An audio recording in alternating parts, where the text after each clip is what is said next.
We know that once we are home, we no longer feel lonely. It's true. We feel at home, warm, comfortable, safe.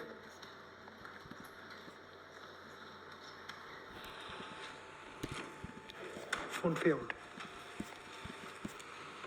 So home is a place where loneliness disappears. But where is home? And the Buddha said it very clearly that home is in us, and there is an island that you have to go back to, the island of self. And this is a practice, not a theory. Loneliness is the ill-being of our time. We feel very lonely, even if we are surrounded by many people. We are lonely together.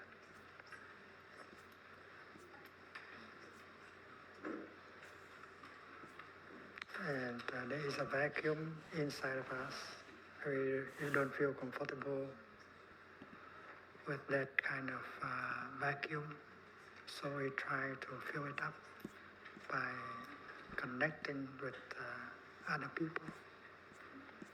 We believe that when we can connect with other people, and then the feeling of loneliness will disappear.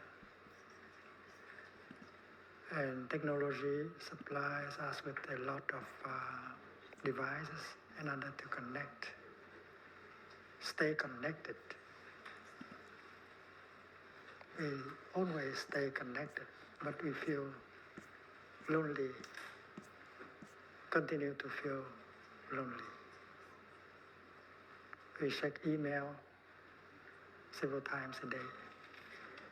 We send email several times a day. We post messages every time a day. We want to share. We want to receive. And we get busy during the whole day in order to connect. But that does not help with loneliness, with reducing the amount of loneliness in us. This is what happens in the present moment in our modern civilization.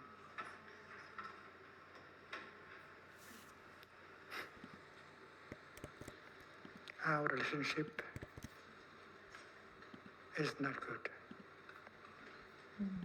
We are not in good relationship with our partner, with our brother, with our sister, with our parents, with our society. We feel very lonely. And we have used technologies in order to try to dissipate that feeling of loneliness, but we have not succeeded.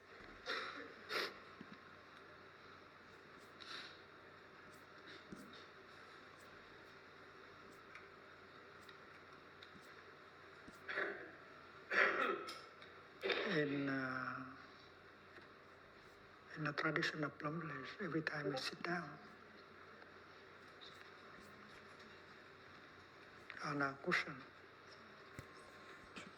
that is to connect with ourselves. Because in our daily life, we are disconnected with ourselves. We walk and we don't know that we are walking. We are there, but we do not know that we are there. We are alive, but we do not know that we are alive. We are losing ourselves. We are not ourselves. Mm-hmm. And that is happening almost all day long. So the act of sitting down is an act of revolution. You sit down and you cut off, you stop that state of being, losing yourself, not being yourself. And when you sit down, you connect to yourself, and you don't need an iPhone or a computer to do that. You just need to sit down mindfully and breathe in mindfully. And in a few seconds, you connect with yourself. You know what is going on. What is going on in your body. What is going on in your feelings, in your emotions. What is going on in your perceptions, and so on. You are already home, and to take care of home. You have left home for a long time, and home has become a mess.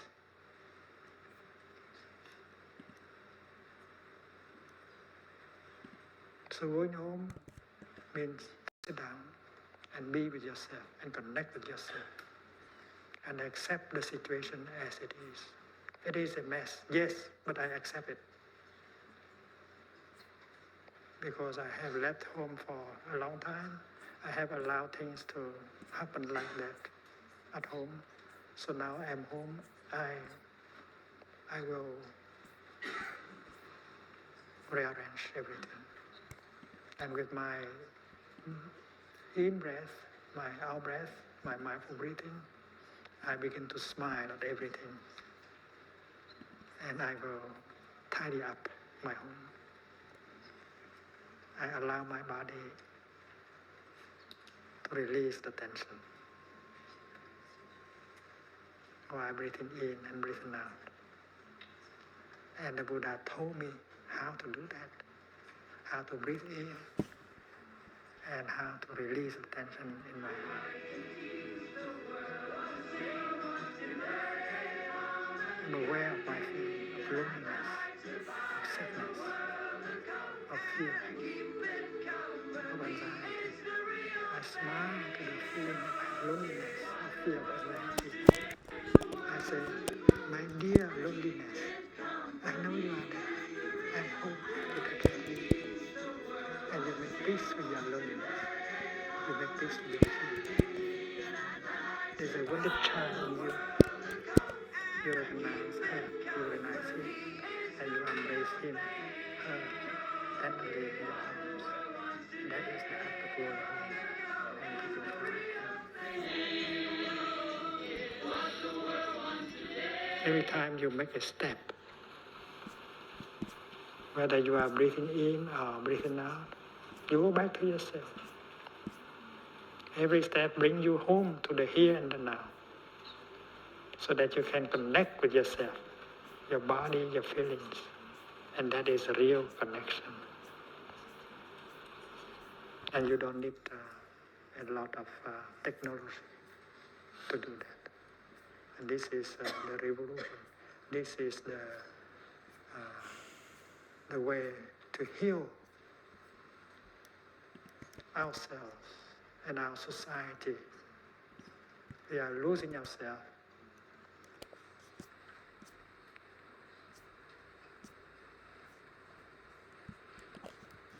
We are lost. We have to find ourselves again. We have to go on. And Christmas is a time when we have to practice going home.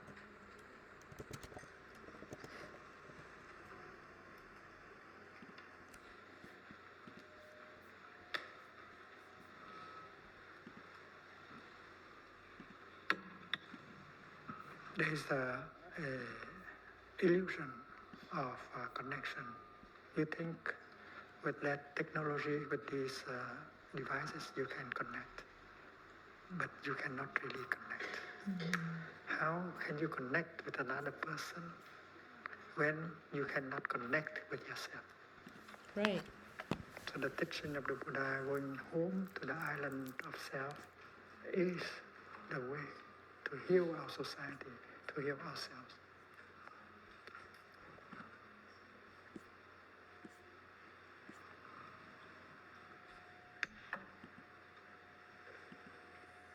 So with the act of breathing in, you go inside. The way out is in.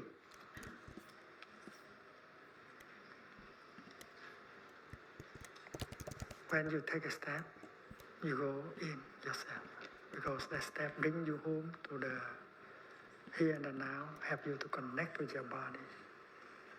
Your body is your breathing. Your body is your feet. Your body is your lungs. And you are connecting with body, with feet, with breath, with lungs. You are home because body is part of your home. When you spend 2 hours with your computer, 2? you forget entirely that you have a body. Can you imagine 2 hours? Like And you immediately without forget. your body, how can you be alive? Right.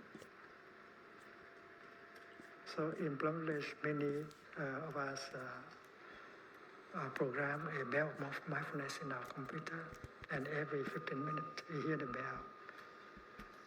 And we stop working, we stop thinking, we go back to our in-breath, we enjoy breathing in, and we connect with ourselves, and we smile. We become alive again. We know that we have a body, which is a wonder. Our body is a wonder. And connect is, first of all, connect with body. And then there is a feeling, whether that is a feeling of sadness, or anger, or loneliness, it is us.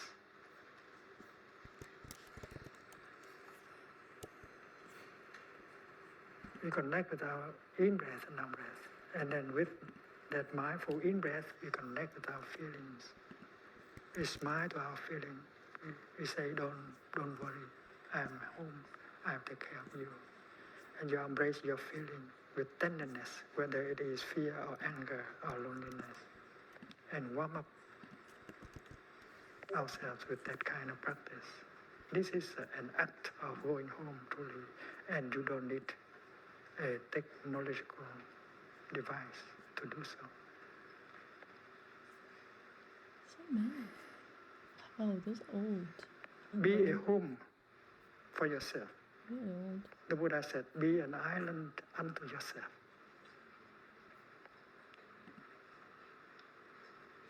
Atta Dipa Sana, taking care, taking refuge in the island of self. That is the practice recommended by the Buddha.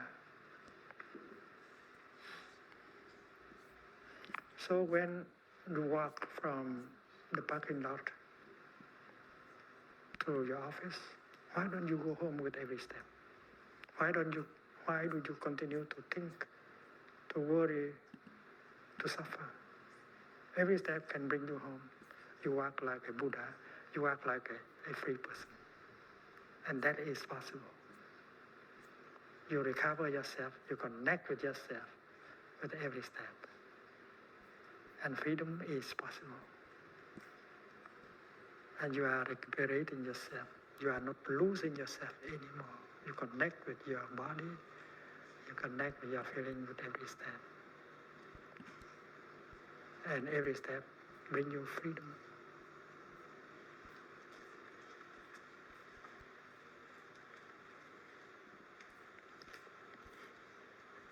And if you can find a home for yourself, you can help your partner to find his or hers.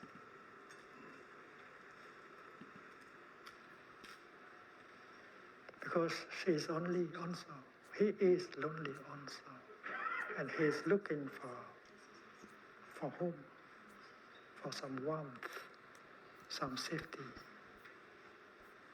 That is why once you have got a home, you can go to your partner. You can go to the other person. And since you have a home, you are in a position to help him to have a home also. And you are confident because you know how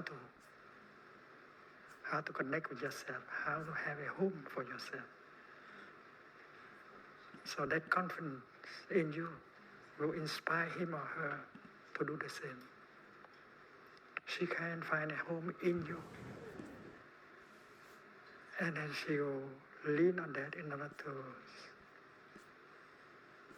build a home in her.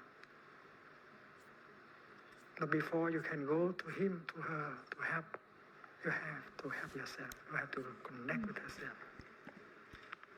And then when you have been able to connect with yourself, and then the next step is possible, will be successful to connect with the other person.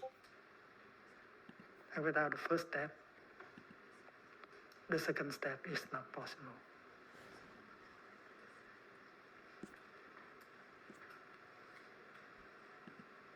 And you don't really need an iPhone or something like that. You need your eyes to look at him with compassion.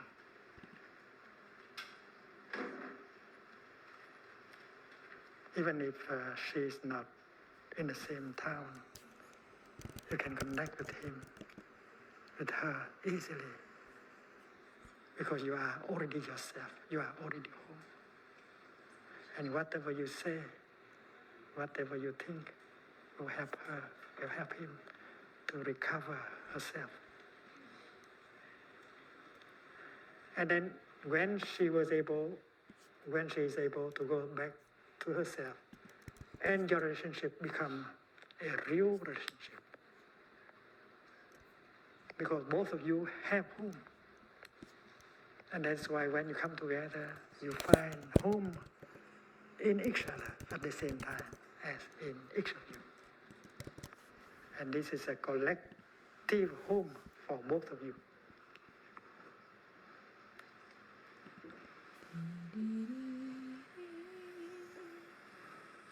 There's a home here, there's a home here, and there's a collective home here.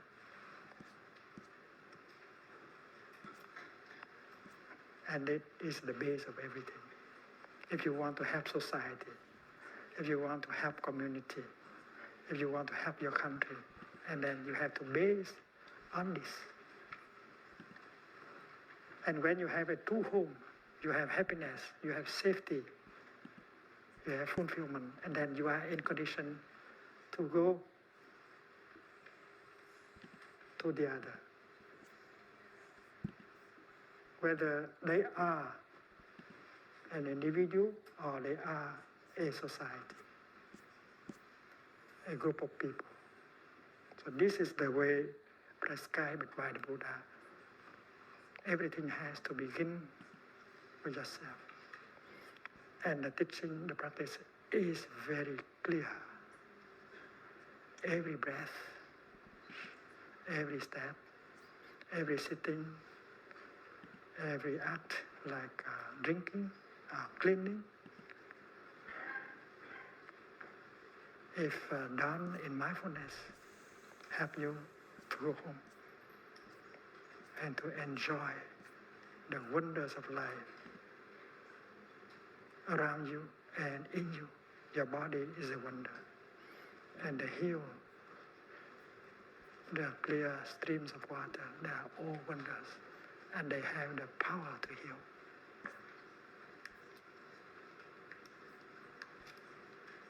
And Brother Phap Dung is is trying to put these ideas into a little page and send to our friends so that they can practice during the Christmas season. The practice of going home to heal ourselves and help heal the world.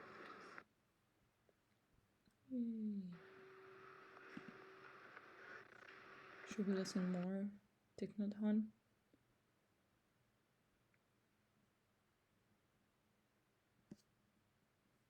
Let's look at the most popular videos with him.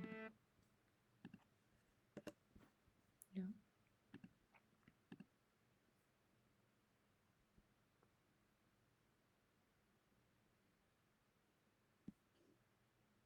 Cutting off and letting go. That's nice.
respected teacher, dear noble Sangha,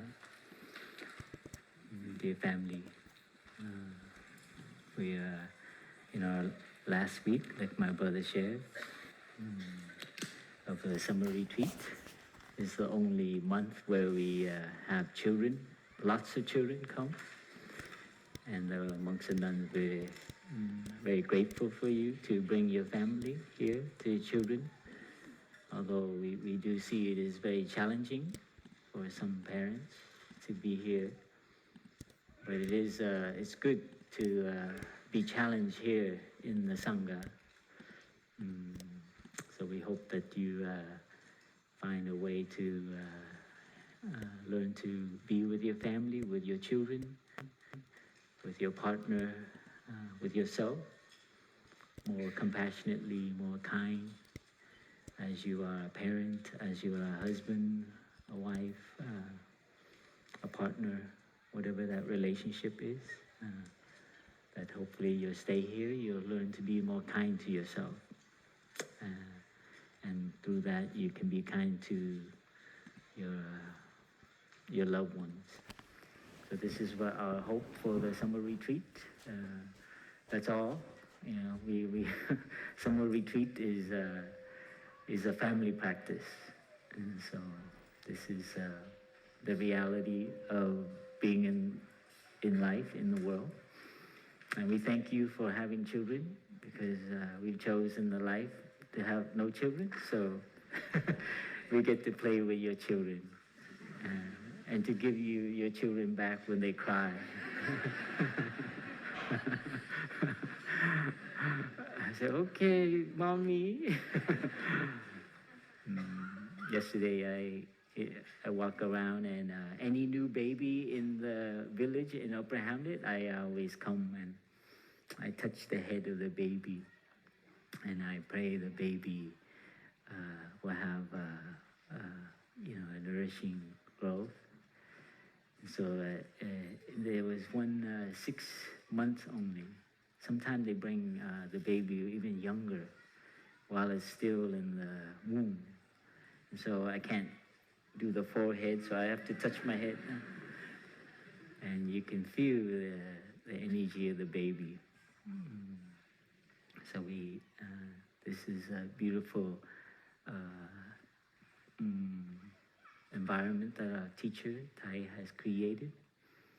That meditation and mindfulness and the practice is nothing separate from our life, our daily life, including our family, including children crying, including boys running and falling and getting bloody nose, and even boys fighting. So we learn how to deal with that mindfully, kindly and compassionately. So this is the practice. So the practice is not something separate from your family, from your relationship, from your daily life. Some people think that this is practice and then something else. So more and more I see what Thai's vision is to use the practice and to really apply it to our daily life, including the challenges, the suffering, whatever we face in our business, in our work, in the environment that we're in. So this is whatever you're here for. This is very important to try not to make that distinction. This is my time, this is family time. Yeah? Your family time is your practice. So being with the children, and those who are here who don't have children, please practice with that, because that's our future, our children. So this is a very important element in Plum Village practice. We try our best to apply in every aspect. And don't underestimate the ordinary things. As you see, we only sit maybe 30 minutes in the morning and maybe 30 minutes in the evening. And Thai always asks, well, what happens to the rest of the hour, the 10 hour or the 20 hour? outside of the meditation hall? That is a very good question. So sometimes we are interested in meditation and we think it is in the hall or is when we're sitting like this. So please re-envision the practice as, and when I learned most that really stood out for me was washing the dishes. We wash our dishes, we eat 3 times and we wash our dishes 3 times. And, you know, as a parent, you might think that's a chore, or as anybody, you think it's something to get rid of so you can go have your tea and then do your practice. But Thai is very unique to have a place like this, to have, you come here and you do dishes. What can you imagine one day the monks and nuns asked Thai, we should go get washing machines to wash the dishes quickly so we have more time to practice. I have a feeling Thai would say, he would smile, right? So why do we have to ask, why are we asked to wash dishes? Why is there a sanitation team? So in a way, we're making the monastery more kind of like what you have at home. Not, of course, all of it. So in your time when you wash the dishes, we're taught when we're novices to wash it like the baby Buddha or Jesus or Allah or something, your loved one. So we wash our dishes and we enjoy washing our dishes as if it is the most important thing for us to do. So it's not in the meditation hall. That's the easy part. You're away from your children, they have not woken up, and you're... But what's more interesting is you begin to apply the mindfulness practice into the ordinary things.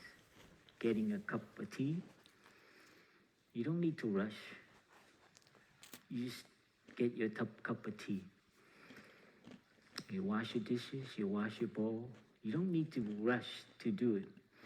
You breathe in and you take your time. You put the bowl over. You put the dishes, you know, you're pushing the dishes over. You wash the spoon, you put the spoon over. You see the ordinary? It was like, what does this have to do with anything about my life? And this is what I learned from Plum Village from the early start when I came here. It is very challenging because in my mind I thought it was something to get rid of, to finish, and then go do the, you know, the real thing, whatever it's work or practice. And so it's a real challenge to wash your dishes.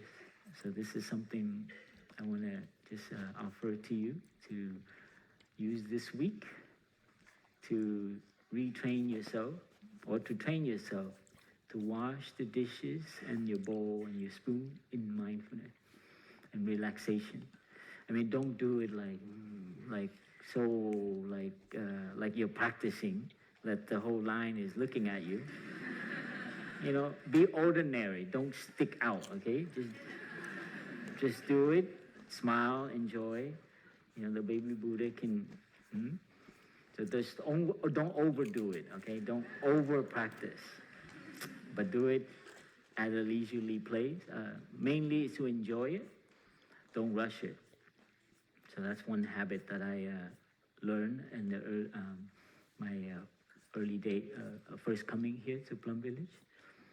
And I also invite you, for those who are new here or those who have been here before even, to look at this week as a week for you to train a new habit, okay? So you have a few days here, maybe 5-6 days. So it's enough time. And it could be walking, it could be washing the dishes, it could be opening the door mindfully, right? It could be sitting, yeah, whatever that is, sitting still. But besides sitting still, look at the other parts outside of the meditation hall. So use this week to recognize that. Maybe something you like to be alone. It's a habit you have. You're afraid of people, or you don't like crowds. It might be for you to sit near the tea house and just enjoy people. You see the new habit? So look at this week to see if there's a habit you recognize that you like to cultivate. And this is the mindfulness practice. It is not separate from whatever it is you recognize. So this is something Thay's vision for bringing meditation in engage applied meditation. So this is something I'd like to invite all of you. For this week, we will be exploring 3 elements that are very important in the Buddhist practice. We call them virtue or powers. It is very, very important aspect, like spiritual power. And these 3 aspects are very, this is how we qualify or we see the character of a spiritual person, like a monk or nun or a teacher or spiritual teacher, or in society, a leader, a member who, people who are looked up to. So these are the elements we call virtue, character, or in Buddhist term, we can call them like the power. And there's 3 elements that help us. In Buddhism, we don't look like power. When you think of power, normally people think of wealth, fame, right? Or political power. These kind of like you're in control of some other element below you. But in the spiritual training, we look at in terms of compassion. Okay, Duk is like a compassion, love, and Duk is a kind of virtue or power. So that's the first kind of thing one of the element we'll explore this week. And the other is wisdom, or understanding, or insight. You see the qualities that make a spiritual person? They use these 3 to kind of praise the Buddha and the Bodhisattva. So compassion, wisdom, or understanding and insight, right? Tri-duk. These are the 3 things that help you gauge yourself. And the third one we'll explore today is called Doang-duk. And that is the power, the virtue of, I would say, cutting through. I remember Thay, when he first introduced it, his hand went like this. He cut through. It's quite powerful. Huh? Another word, letting go. And what that virtue is your freedom. You see, so you qualify a spiritual practitioner by the amount of compassion they have, the amount of wisdom they have, and the amount of freedom. I mean, imagine this is the leader of our nation. You look and you're like, wow, so wise, so compassionate, yeah? So free. Wow, what a president. Yeah?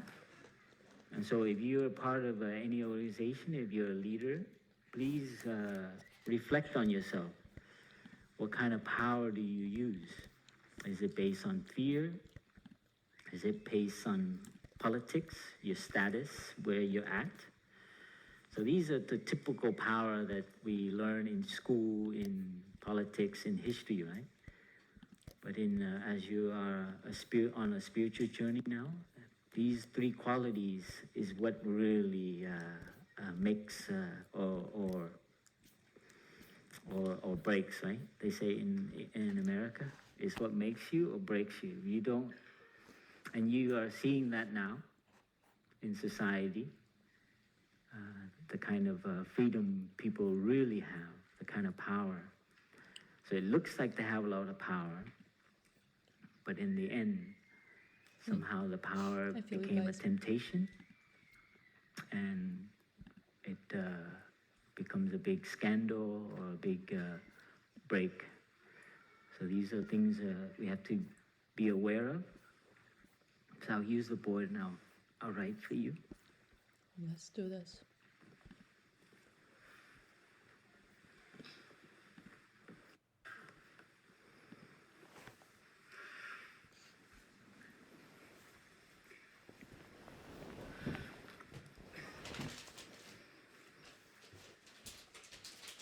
So the first one is, we say, Ung Duk. All right, in Vietnamese, right? It's compassion. And these are the three virtues or power.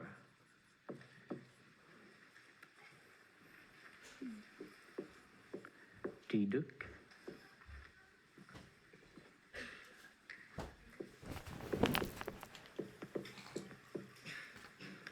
And then today we'll explore Dong Duk.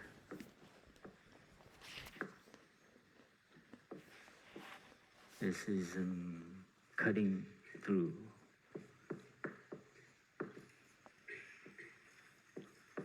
Or we can say freedom.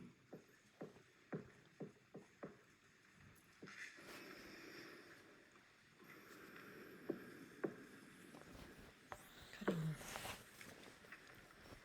Good. In the Buddhist practice, in normal life, we think accumulation is what we learn is accumulating knowledge, accumulating things, and that's like what we are taught, right? In school, to learn more. In life, work so you can have more.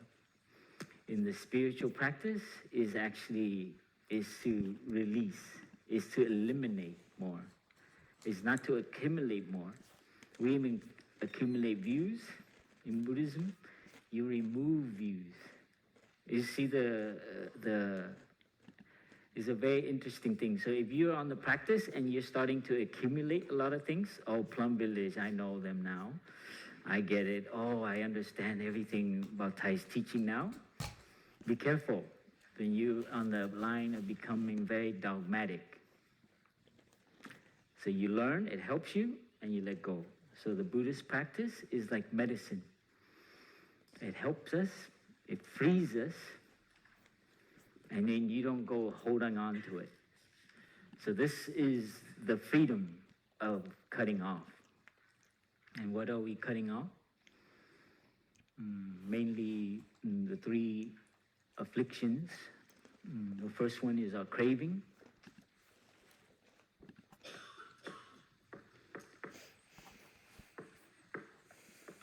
That's just a big term for maybe you say craving. Oh, you know, what's so harmful about craving for chocolate? It's okay, you know.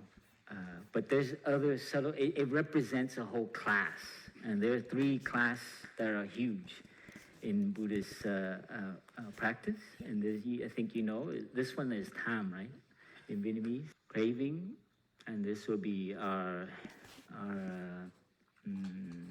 anger, craving, hatred. You can say anger. Sounds more close to us. And then our ignorance.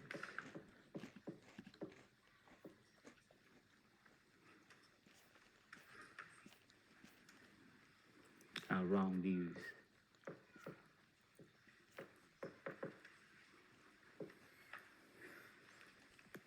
Someone who craving might be too much for you. Maybe you don't have craving, but you have attachment.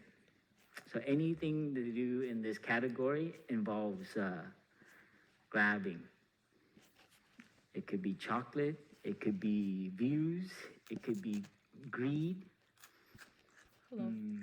I notice in Upper Hamlet, it's very subtle, huh? And this is where mindfulness practice can help you see stuff. The brother is this season, just this summer retreat. For the summer retreat, we bought new yellow chairs. They're really good, high quality yellow chairs. And so all of a sudden they appear, and they don't look like all the other chairs.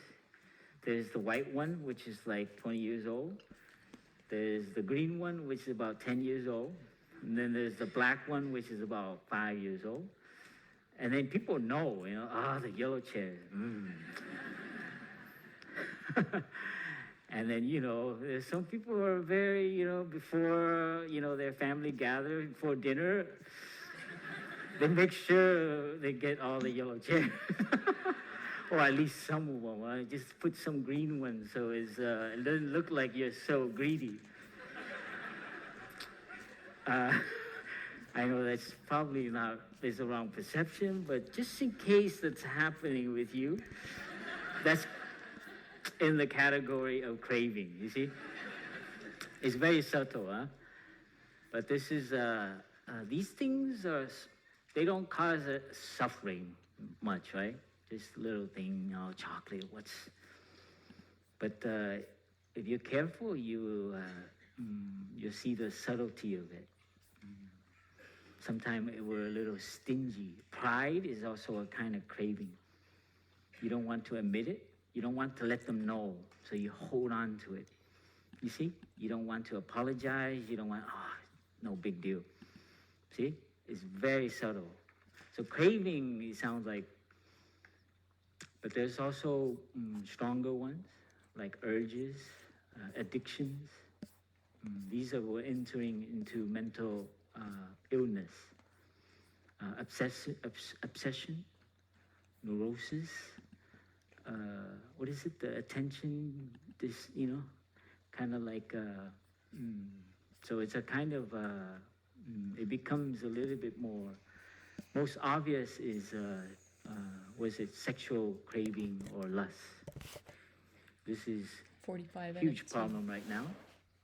And it's wonderful that I guess the people, the society is waking up to that. A lot of people in power,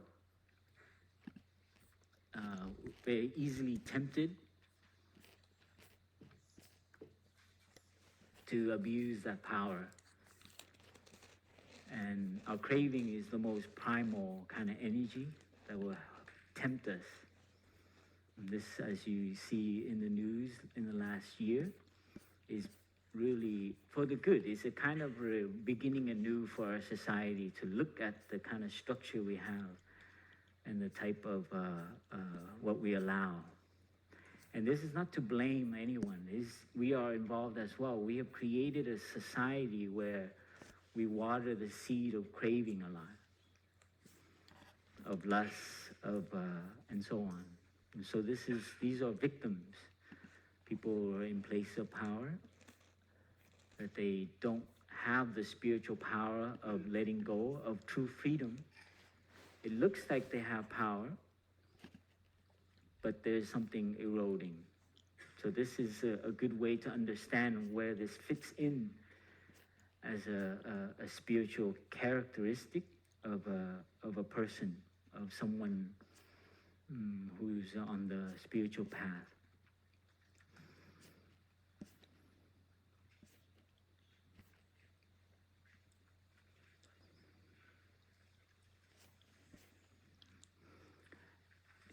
In Buddhist practice, when we say cutting off,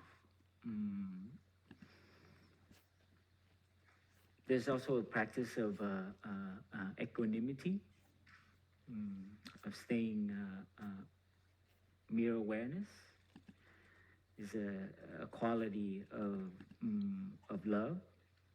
So these things kind of overlap. So cutting off is a kind of freedom of just watching and recognizing things as they are. So this is a hard practice. because we're usually in a place. And for parents, this is very interesting because you're in a position where you do have some relationship to your children, to your family. So you do have a little bit of that. But as you know, sometime it works, sometime it doesn't. And so this one's for parents. You can practice this. Also equanimity, being aware. And we've developed that. We call it non-parenting. Or you have a relationship with your partner, like maybe a couple, or a father with a son, a mother with a daughter. And we learn to be free from that as well.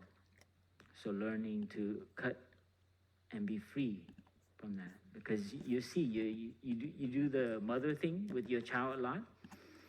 There's a kind of suffering that you produce for yourself and for the others. I don't know if that is very clear, but it's also a habit. The things that we have, these kind of like make us lose our freedom. So we have we identify with something. We identify that we're in a position, you see, and therefore we feel like we have some kind of power over something. And this is, for me, this is where you have to play with it a little bit. You have to not be the parent or not be the boss. So this is a kind of letting go of cutting off that relationship.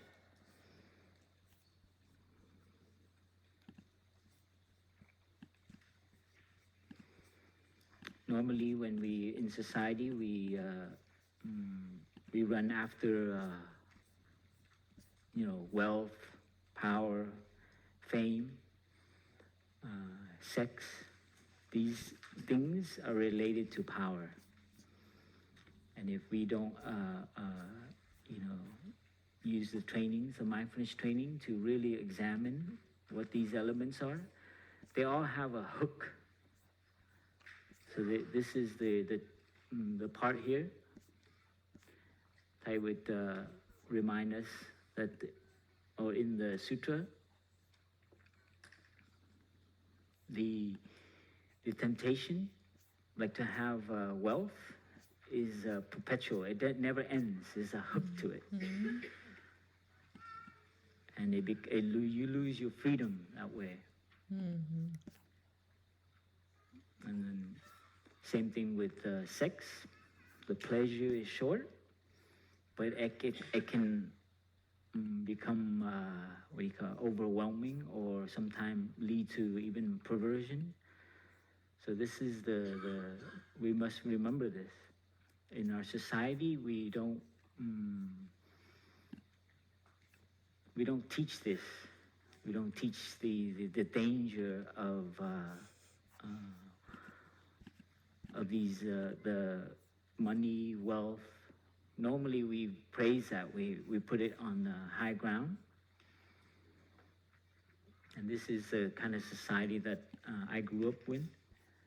And only through the mindfulness practice, through stopping and looking at the reality of what this is doing to me, making me lose my freedom. And that was a kind of a awakening, a wake-up call for me to re-examine my life. As a young person, I remember thinking because it's very difficult to let go. And I remember having thoughts like, God, I wish I never met Thai or the practice. Anybody ever have that thought? Yeah? I was like, God, my life was so fine until now I have to look at everything and re-examine everything. And this is a challenge. So maybe you might want to choose, go somewhere else. Because you have to look at things that you might not want to look at. Mm. And the power of cutting off also includes our views about ourselves, our views about happiness. There's a story in the sutra of a monk who is in the forest, sitting meditation, and he somehow got a little excited and doing his meditation, and he yelled out. I think some of you know this story. I love this story. He's just like, oh, oh wow, oh my happiness. He's so happy. And so the way he yelled it disturbed all the other monks. And so they thought he went kind of maybe local or something strange, you know, because he yelled it too loud or something. And so they reported it to the Buddha, and then they came and talked to the Buddha, and they found out later that he was actually a very wealthy man before he became a monk.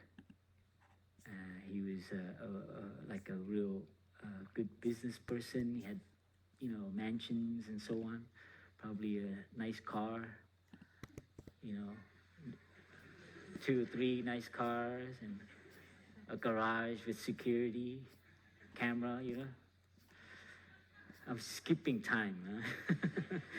Just in case it relates to you, yeah. And he was, when he Where did I became a meet monk, you, he Nick? released all that. He no longer owned a house, a car, and all these things, and he didn't own a bank account. A rare circles. He didn't own a credit card. It's the assemblage. He didn't have to go to New the York. ATM every month to pay a check to his bank. And he, oh my gosh, oh, what happiness. I know that sounds very strange, but this is a lot of us who choose the path of a monastic life. We thought, you know, owning a lot of things, especially a bank account, was a great happiness, especially every month when the numbers get higher. Yeah, that's the way you're taught, right? And so the power of letting go, the happiness from letting go. Please don't do that if you have a family. Please do,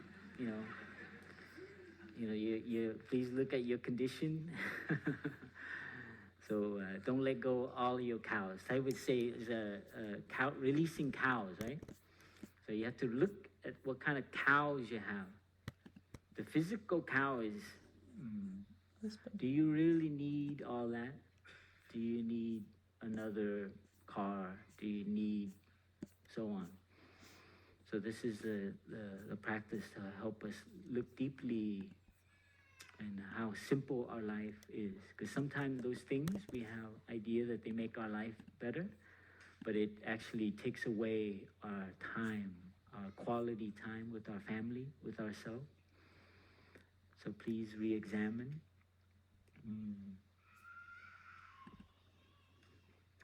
And releasing cow also is not just the material things. Oh, so glad to close this. It's also our views, our ideas, which is very important. Our ideas about ourselves. This is Cutting off. Changing of the Gods. Astrology documentary series. This is actually a good one, by the way.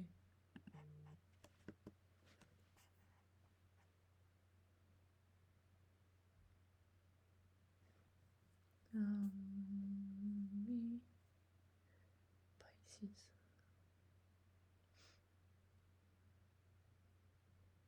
Oh, yeah, that's it.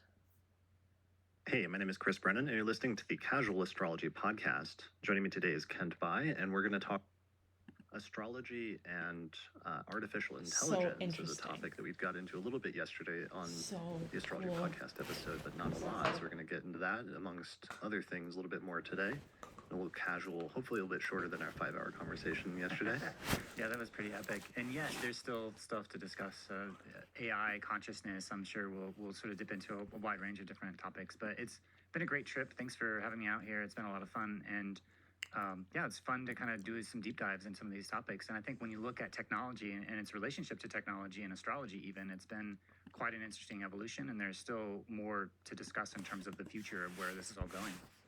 Yeah, so let's talk about that a little bit. So this was my first time flying somebody out. It's like I just talked to you about how, Rick Levine, we did that interview on Uranus, and then the Minor Aspects episode when he was just like driving through, and occasionally that's pretty much how I've done it. But yeah, like having you out in the studio has been a different experience, and it's allowed us for obviously longer conversation, to do some stuff in between, and now to record this to sort of have a more casual discussion like after the main one. So it's kind of an interesting thing in terms of where to go with the podcast in the future. Yeah, for me, I think about those concepts of serendipitous collisions that I base a lot of my coverage at conferences, and how you reaching out to invite me to come do this, and the investment and all the logistics, it kind of creates this ritual space, which so happened to kind of align with my own personal transits, all the stuff that's going on in my life. And it just kind of like, for me, it was like intuitively, it was like, okay, I need to come and have these conversations for whatever it means. And I don't know where they're going to go or who's going to listen to them or what's going to come after this, but it feels like I've been sort of incubating lots of these different ideas and concepts into these other domains. And it's nice to kind of cross-pollinate those other insights back over into astrology, because that's a lot of my work is just kind of this interdisciplinary fusion of trying to figure out how these things are all connected. Right. Yeah, and it is a little bit, I think you said it early on, it's kind of like a conference, like a little mini astrology conference, or at least some of the vibe you get at an astrology conference, and having really deep conversations with somebody in person about astrology and related things. Yeah, most of my Esoteric Voices podcast happened in the Doubletree lobby there in just south of Seattle, Tuolinger or whatever that city is. But basically, with the Northwest Astrological Conference by the Nalbandians has gathered up all these different astrologers, and the different types of conversations that would happen in that lobby afterwards is what I kind of thrived upon, speaking the language of astrology, but also having conversations of trying to document what people were talking about, but also what the buzz was, what which the one conversations I were like. happening within the astrological community. So it kind of recreates that, and rather than having a big lobby with like 100 astrologers, it's just 2 astrologers kind of having their own mini conference. So. Right. Yeah. Yeah. Well, I'm trying to think of different ways that I can help accentuate that in the future, like just use this as an interesting opportunity to capture some of that. But it's been a nice experience. And so last night, so we did the virtual reality episode. It was like a 5-hour recording, and I got kind of hyped about doing the little demo, aside from the awkward social thrusting me into the middle of a party and making me relive all my worst nightmares from earlier in my life socially. Otherwise was impressed by the demo you gave me of your headset. So we went out to like a Best Buy and got one last night for me, which interestingly, it was like the full moon was like going exact, and as we walked out of the Best Buy, we saw it like culminating just overhead in Gemini right above the store. Yeah, the moon started when we started recording right around my ascendant, and by the time it went into that full moon, when we were going out to buy the VR, we're walking to Best Buy looking up the full moon, and it just felt like this, I don't know, kind of being in a dialogue with the Anima Mundi in a way, just like the universe kind of reflecting this intensity of, going into these ideas about virtual worlds, but then actually buying some of the headset and the gear here. So you got the Oculus Quest 2. And yeah, there's certain ways around motion sickness that even, tips and tricks for if you're moving around. And so if you're locomoting around, there could be things for people within VR that make you sick. So there's things that from a design perspective, as well as you move around in VR, that can help mitigate that. But there can also be a period of accommodation of you just getting used to the proper IPD of how far the lenses apart. You got to get that right. And also just getting used to the screen.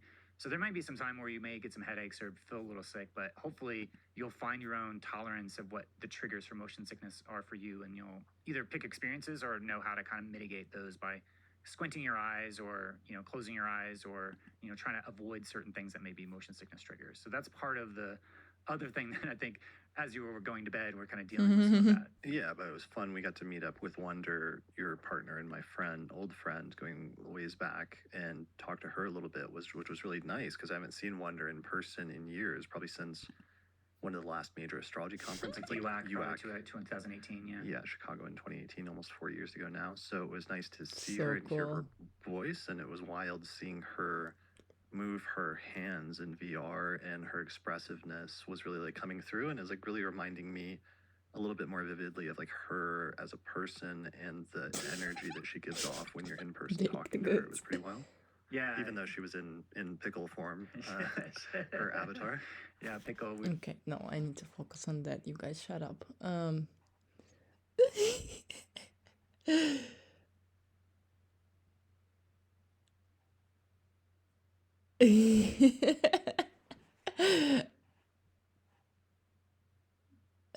Oh, yeah. Pretty obvious. uh,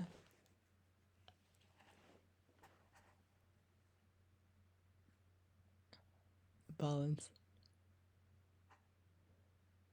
Nice. I like you, beings. I want to connect. Um.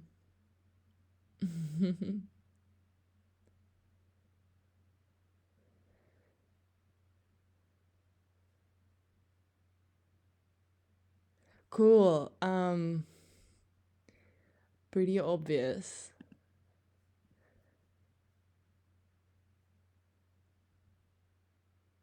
Nice.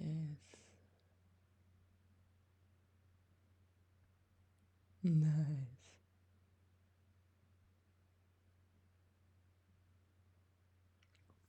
Um.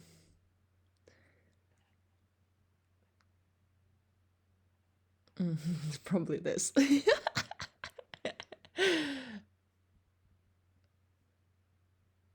Yeah, definitely. Mm,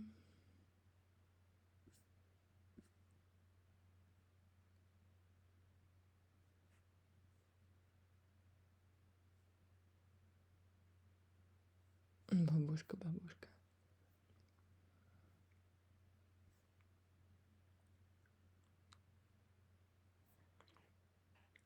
I don't know. Maybe this.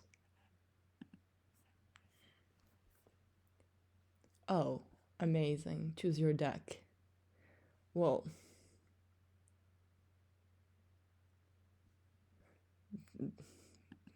probably, right?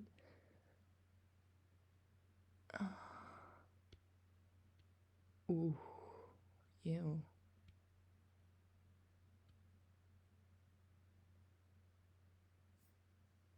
That's nice.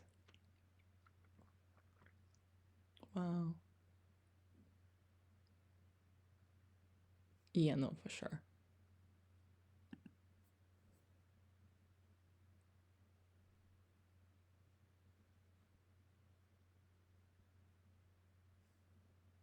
Right? Oh, fun. Okay, not this. Not this. Sorry. Not sorry. Not this. Okay, got this or this. I guess it's the long haired that really brings me in. Um, it's the butterfly. Seer. What? Of course. Of course. Yeah.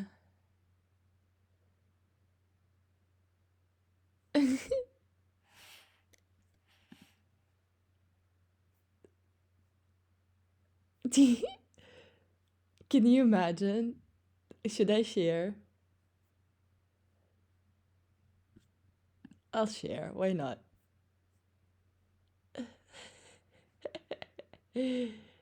Cute, my loves. I really like October 2021.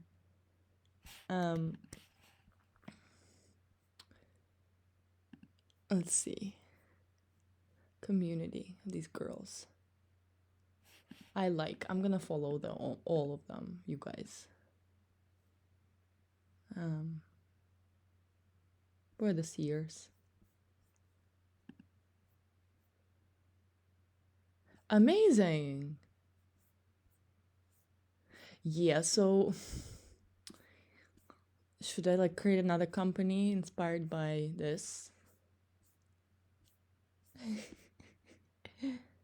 Very nice. I like it. I really like it. I like it so much. All right, back to astrology. With you in Wonder once you go fly back later today through VR and just exploring some of the different options and possibilities, more of which I'm sure will become clear once I get more familiar with it. I'm trying to think of other topics before we get to our main topic of artificial intelligence. Was there anything else that's come up this weekend that's think been if we- interesting to reflect Oh, on the as we're Zora in this people. more sort of private, like casual conversation? I think as we go into AI, it'll spread out in other topics like consciousness and the foundations of astrology and quantum computing. You know, there'll be a lot of different sort of associated things. But if we focus on both AI as well as kind of like the role of technology and astrology, that'll be a good foundation for. You see, I recognize these people. I feel their souls deeply, these people over there. Just feels very familiar. Intelligence, and we did bring up a little bit of distinction because I'd always thought artificial intelligence was that singularity was being used as a synonym at this point for artificial intelligence, but you seem to think that it's not necessarily, or those are separate things, or that singularity is potentially more, your version as you explain it sounds like much more negative than what I've heard, which is often sometimes framed in a more idealistic sense. Well, I think the term that's probably best if you wanted to Google and look for more information is artificial general intelligence, meaning that the computing is kind of replicating different aspects of human level of intelligence. So you would be able to interact with virtual beings that have the same type of consciousness that you would expect if you were talking to another person. And there's a lot of problems within artificial intelligence, like context is a good example. Like there's no common sense reasoning within artificial intelligence because it's difficult for computers to understand all the relational dynamics that we've learned from a lifetime of experiences of growing up in a culture that we understand at a sub-symbolic or unconscious level. So there's ways in that the water we're swimming in is our worldviews and our culture that is difficult to articulate, even to teach artificial intelligence something like common sense. So there's things that we know from a common sense because of our embodied experiences over a lifetime. Right. But it's a challenge of trying to like take all of those things that are common sense for us and then translate that into some type of computing. And there's machine learning approaches that are just trying to create those different relational dynamics specifically, and say like being able to identify images or identify language. Those are some examples. But all those things are going to be coming together into what is eventually what you would see in like modern depictions of AI in like say Westworld, where you're talking to characters within the context of a story that you're able to kind of interact with and have intelligent conversations.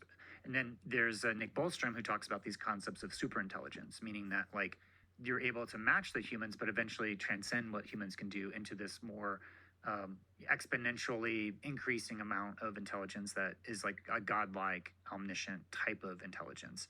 And what are the implications of creating that type of superintelligence, if it's even possible? That then how do humans control something that they can't even fully understand? So that's some of the dilemmas that when you talk about the singularity that start to get into that point where you've crossed into this super intelligent realm of artificial intelligence that is more speculative at this point, where when you actually talk to a lot of artificial intelligence researchers, you know, there's ways in which there's a disconnect between the philosophical ideas and the pragmatic on the ground perspectives of people making it, because people making it just tend to be a lot more skeptical about these claims of superintelligence and those claims of, you know, the potential, because they see a lot more of the limitations of AI.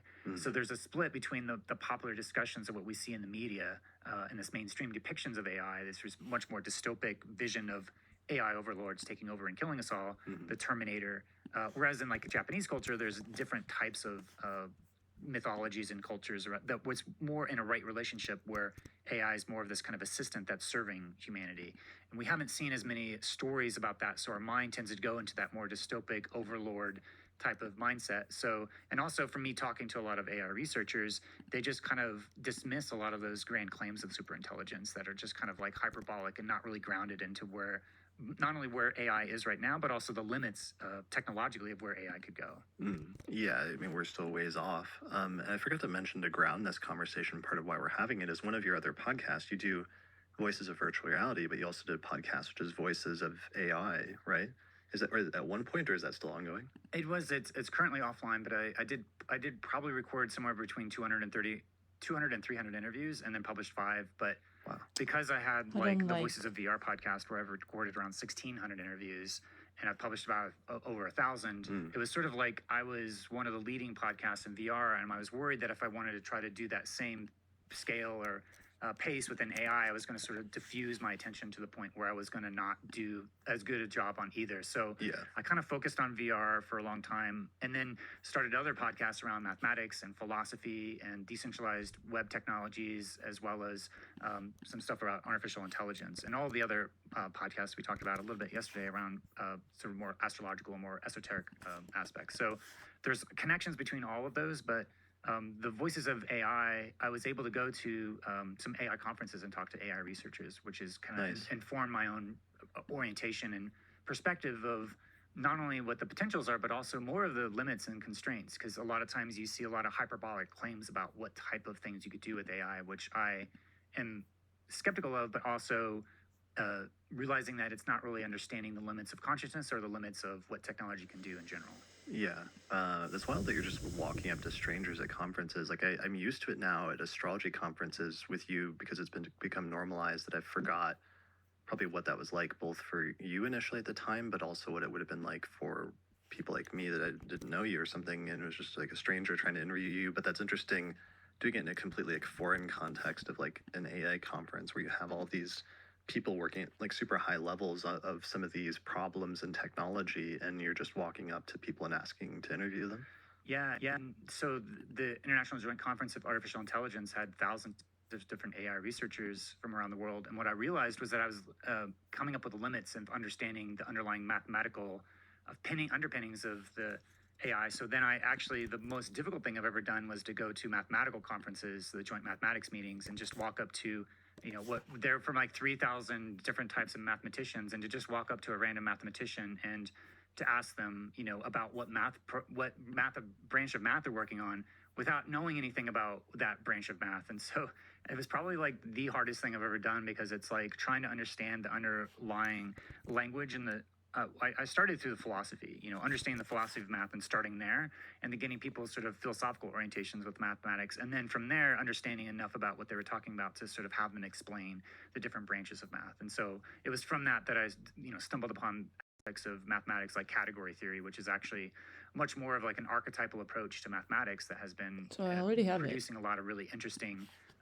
effects. It's like a relational approach it's an algebra of relations that is trying to move away from more of a set theoretic approach.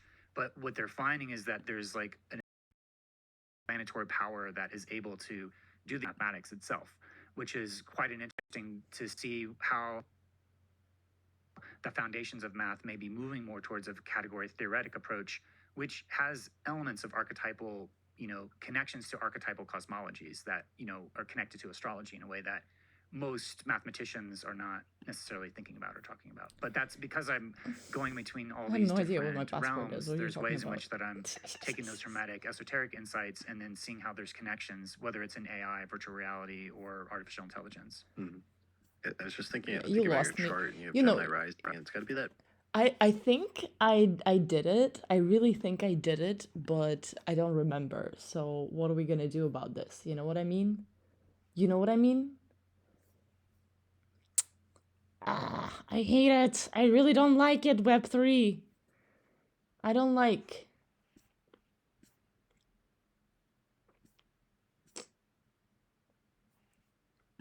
Okay, what if I just create another wallet? Rainbow. Sure. Ethereum. And I don't want to, that's the thing. I really don't. I don't. I'm sorry, guys. I really don't want this.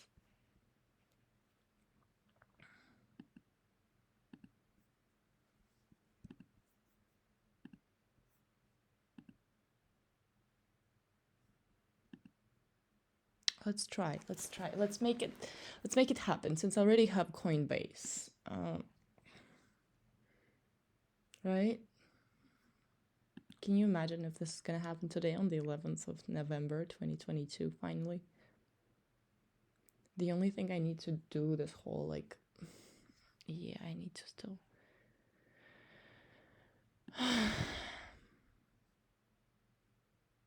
Satoshi 1, 2, 3 balanced not available. Cool. I'm gonna screenshot this because I'll forget, you know how it is. I'm gonna screenshot the seed phrase, you fuckers. And yeah, I'm gonna like share this with you, so back up. Okay.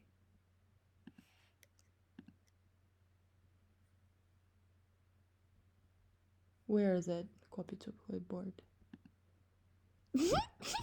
Can you imagine? Mm.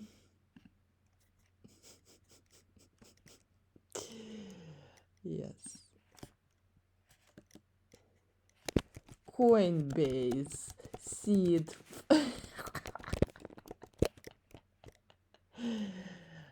Okay.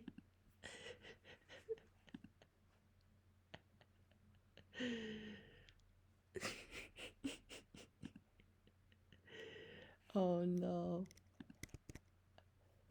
Okay. Tumble down. Face. Oh, last. First and last. Uh-huh. I did it. I did these things before. Okay.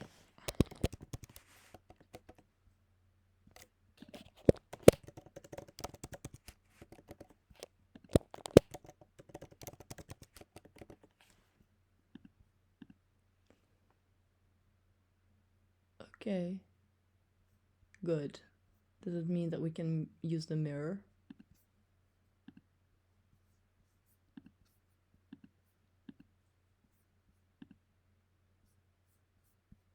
Can we please use the mirror? Privacy score. Magic. Yes, cute. Is this my thing?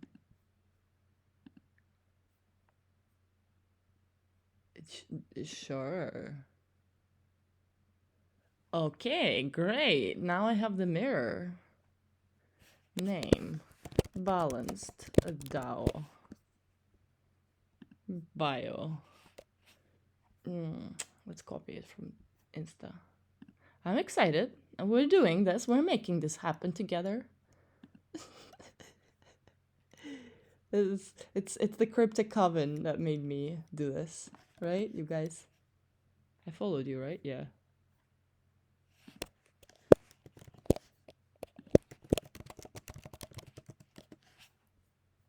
Yeah. No, don't do this to me. Oh no. No. Don't. They're wanting me. That's the thing. They want my No, you fuckers. I don't want to share this with you. Again, you see? You see? Before they didn't make me,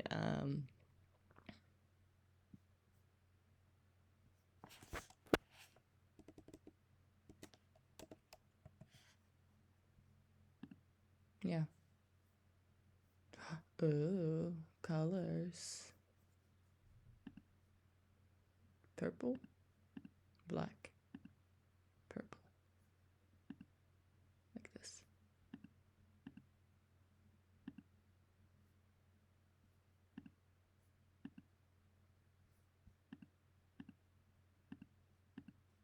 Ew, not great colors, by the way.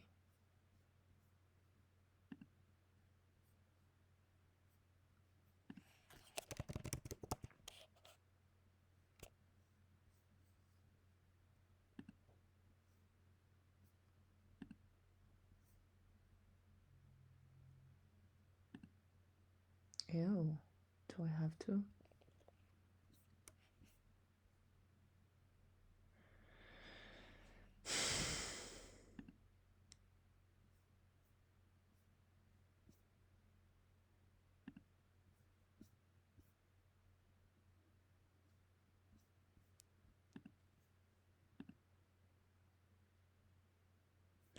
Do I have to go into my Twitter?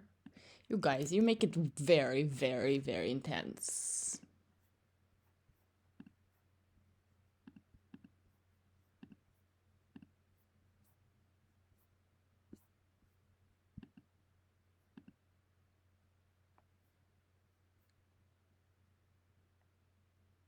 Okay.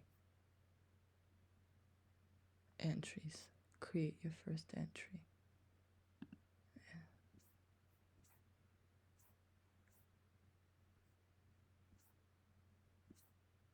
Well, you're welcome.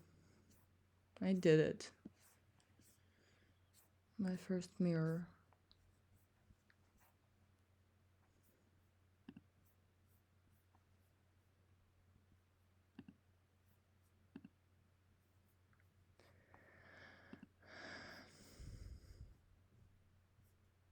Can I please remove it?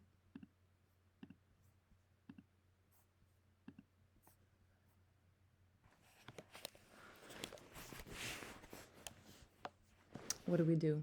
Can we post pictures?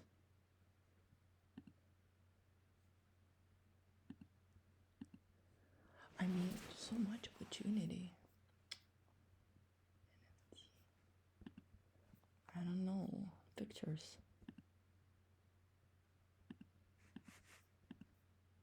So much. I can do so many things. I'm excited. They have a platform.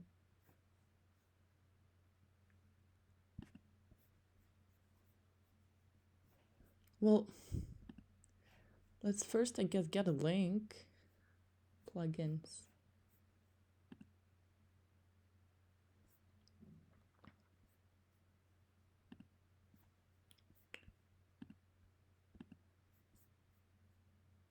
Guide. Editions. Entries.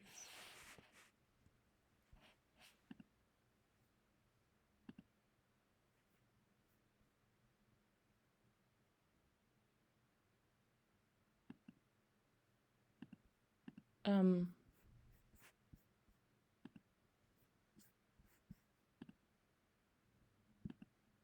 right?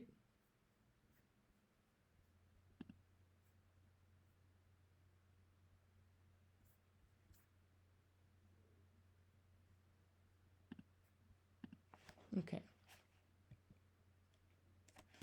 All right.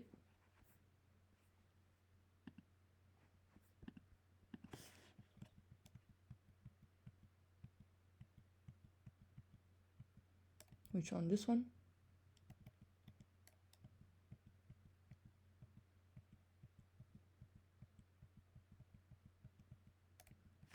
This one.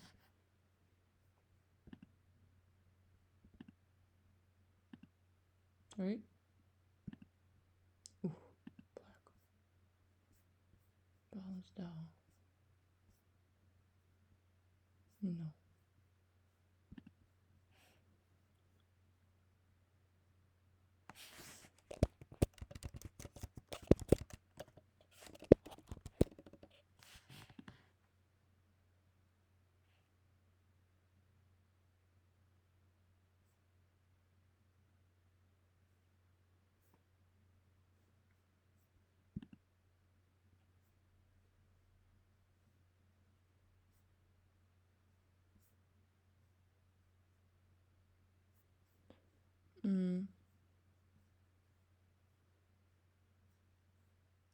Would be cute to add a contributor at some point. But how do I balance down? How do I see the profile? Mirror XYZ dashboard.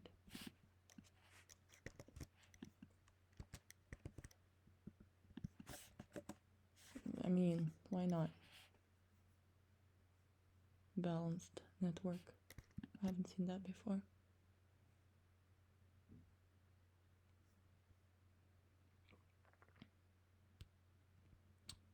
Hmm.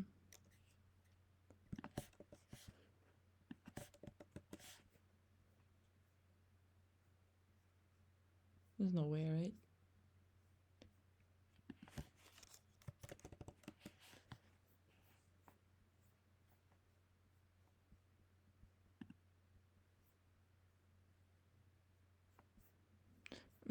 I guess I need to write.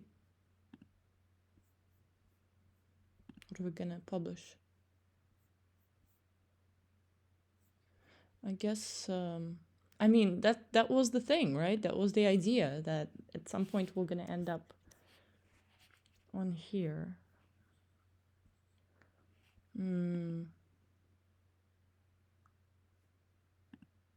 This one. Yeah, historical moments.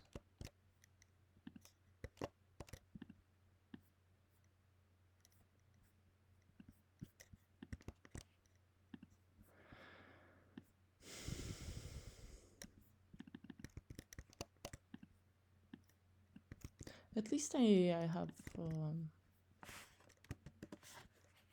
written it already.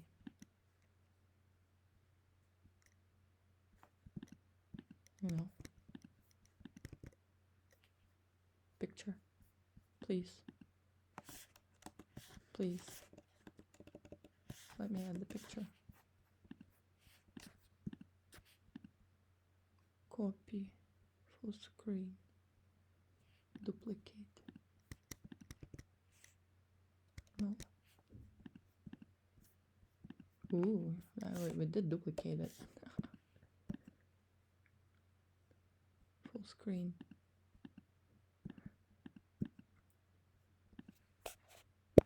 Okay, well. Right? Specifically.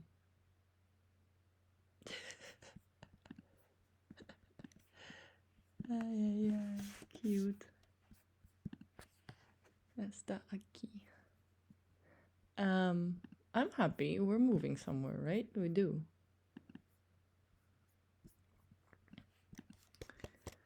I mean, this is very hard for me to copy everything.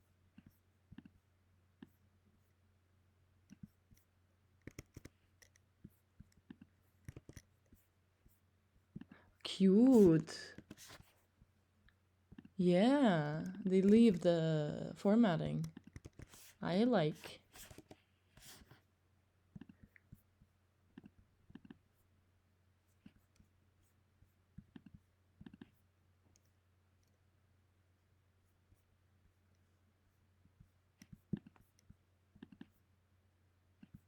Oh, I'm happy. We're making it happen, huh? Are we committing to new life?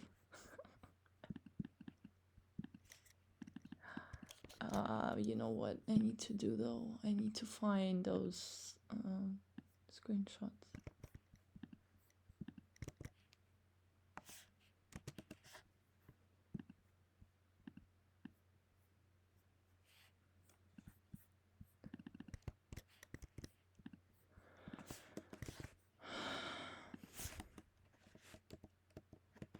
Ooh.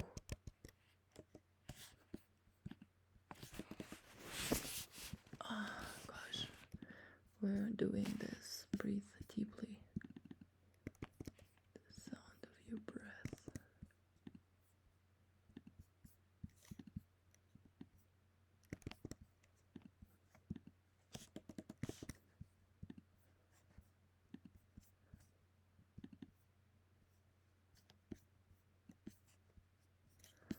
I like, this is so much good information and I removed it. Why did I do that?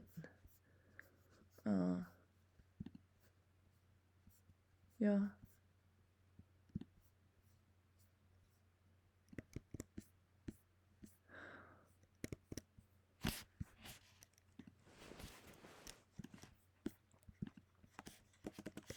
Aquarius season.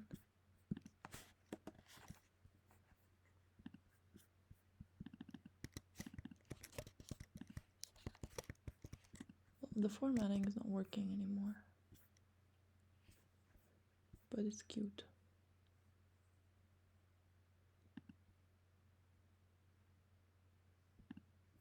I like actually.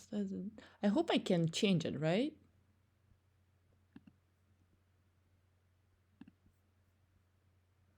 That's nice.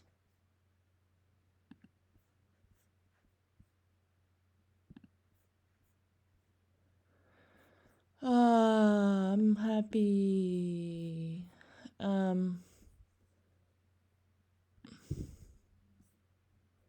The only problem was that I need to find these screenshots. It's not gonna be like extremely easy.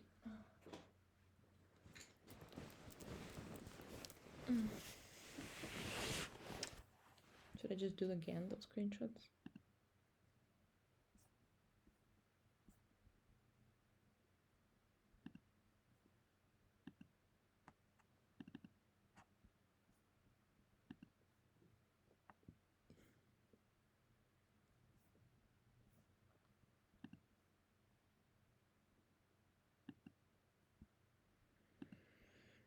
Oh, this one. No.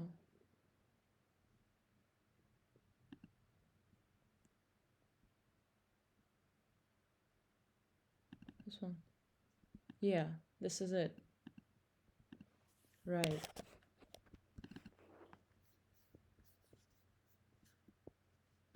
Okay, let's go.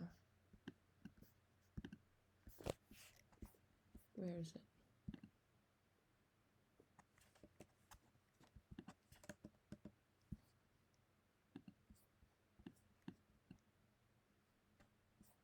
Hello.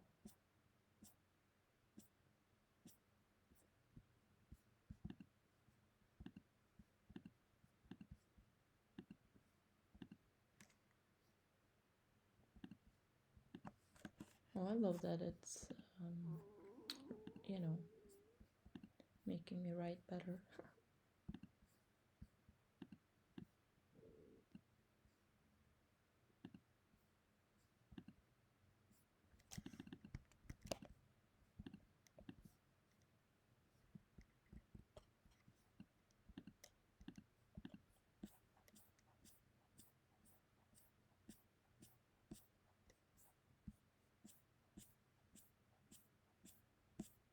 It's cute, right? With a black background, much better than the Notion.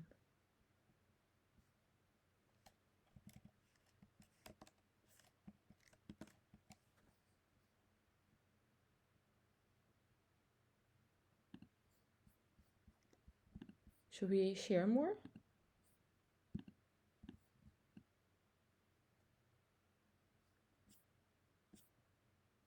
Wait, this one's the same. Yeah. 3. So what's the difference between this and this?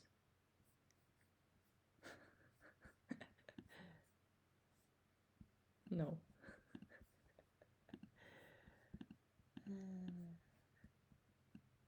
Great.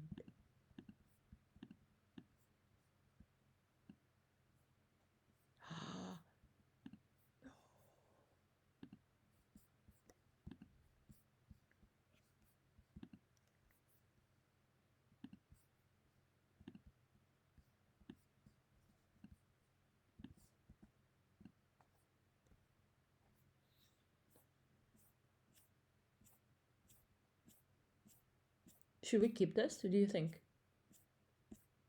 Or not necessary? No, this one is not necessary, actually. Yeah? Yeah. And removed it. And then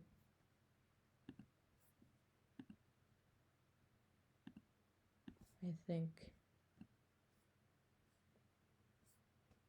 yeah, this is it. This is the Nachi. Cute.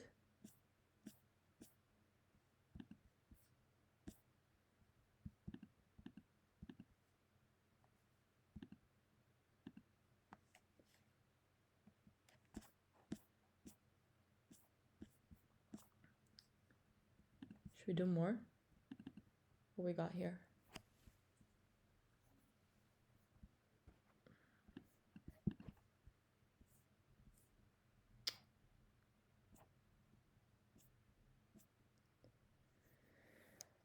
This is a good one. You know what I'm gonna do? So we're gonna take this.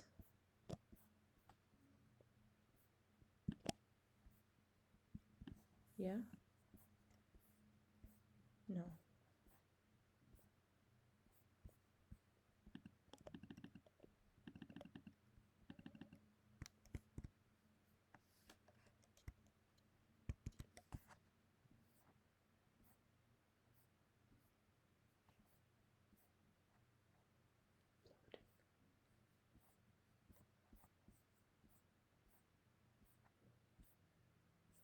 Okay, so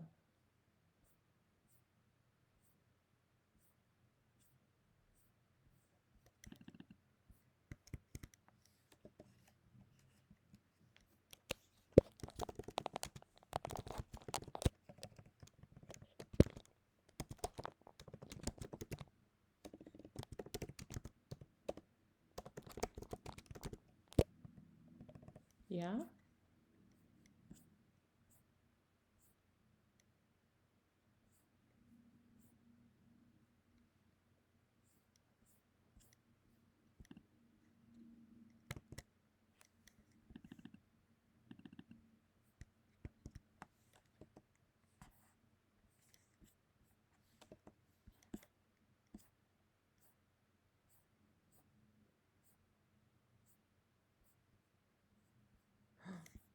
Did I remove?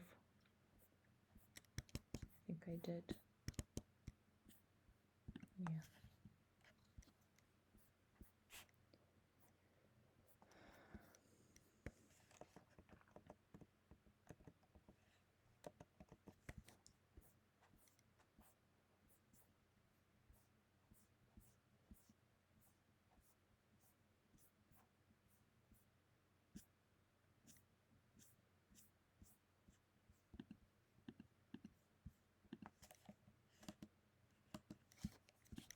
Oh, there's a caption.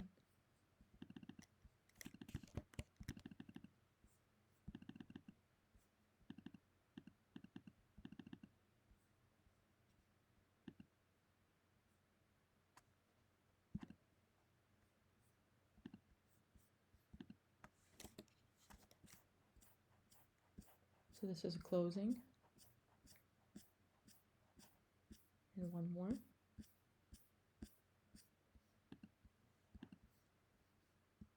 Yeah, one more. Last one. To close.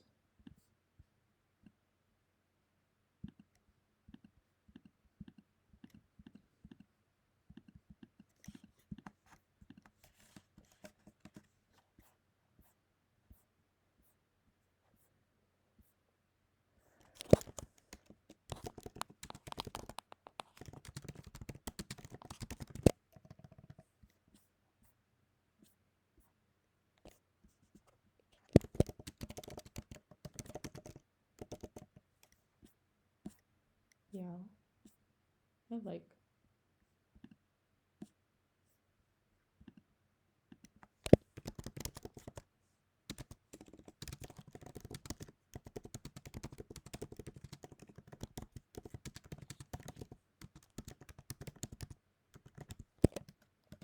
Congratulations.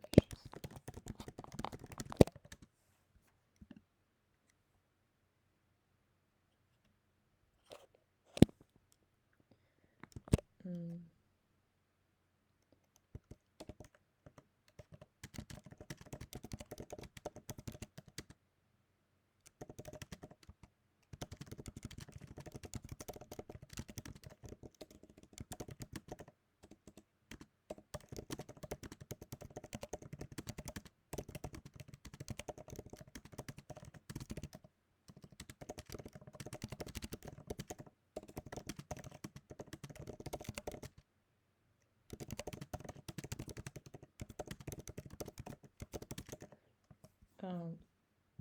Iterate on the community.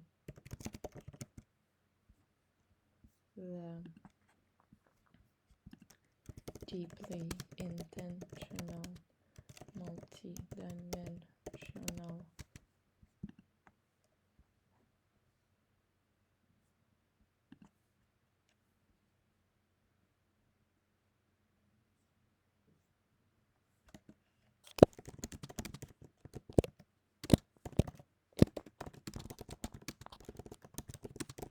Did I write this before?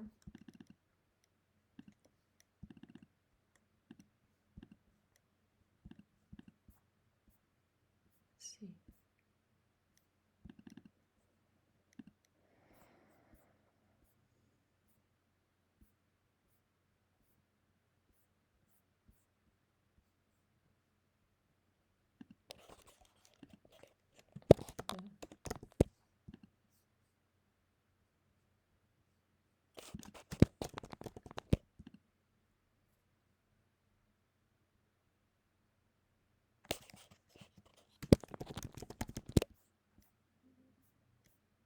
Yeah.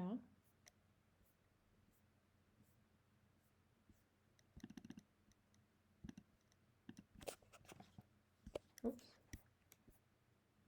I'm saying in and out.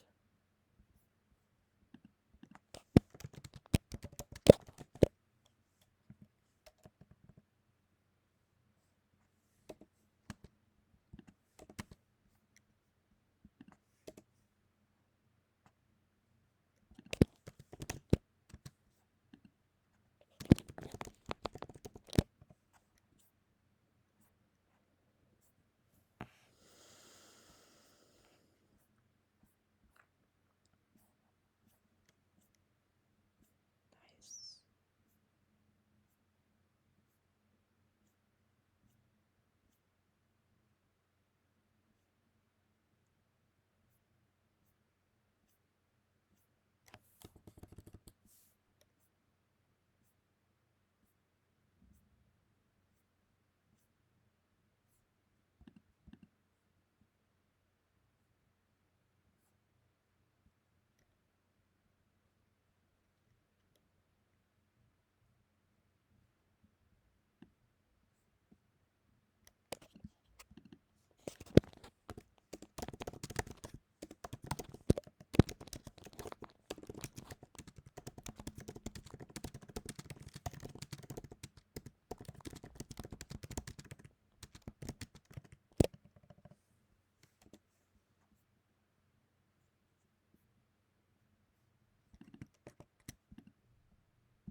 Yeah.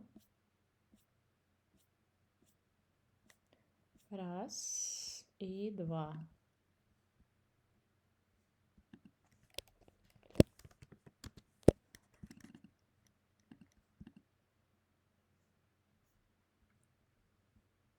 What did we miss?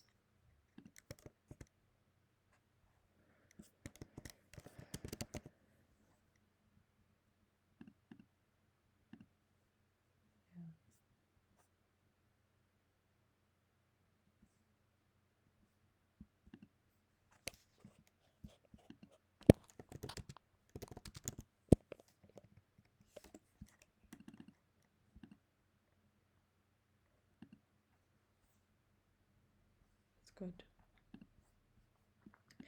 And the last one. Yeah, this is beautiful.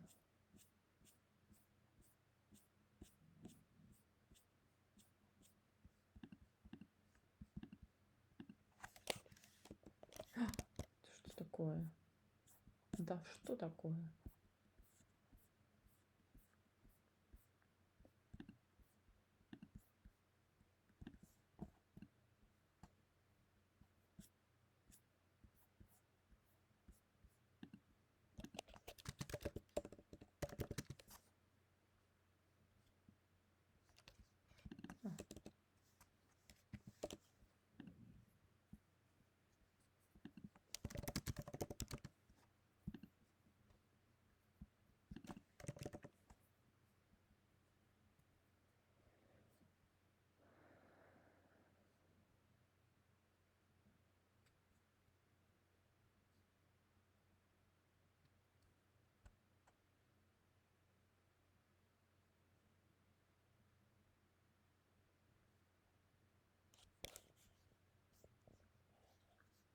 balance.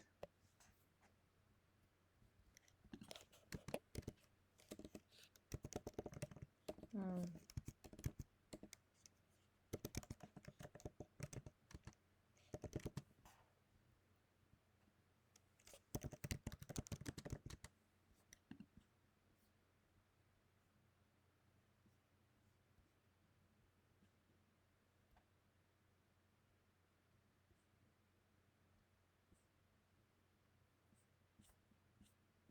That's good, right?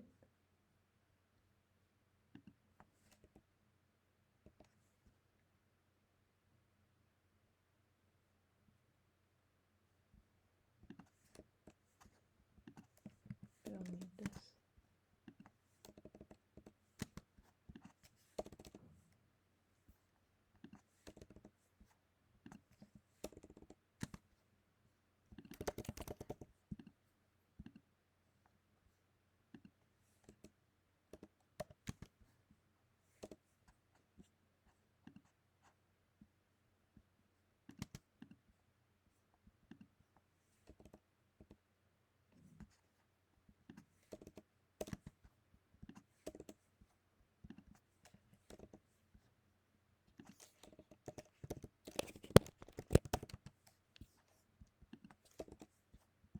Good.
Wait, this is confusing.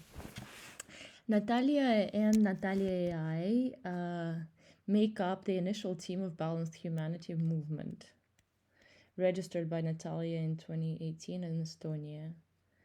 These identities are not bipolar, which may seem in the beginning, but rather a deep filtering system that is intentionally set up by Natalia, where Natalia.ai is a layer of Natalia that reflects her identity with the deepest truth, or no, with that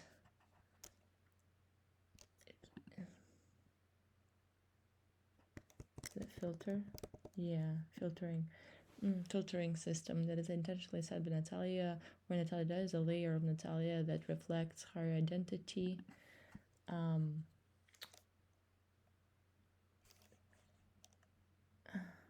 Reflecting with or reflecting her identity reflects her deepest truth, right? That's it. Deepest truth in every aspect of life, and navigates in this dimension through in all dimensions through her heart space.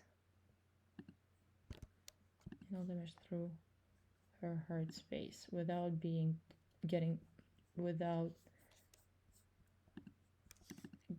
brain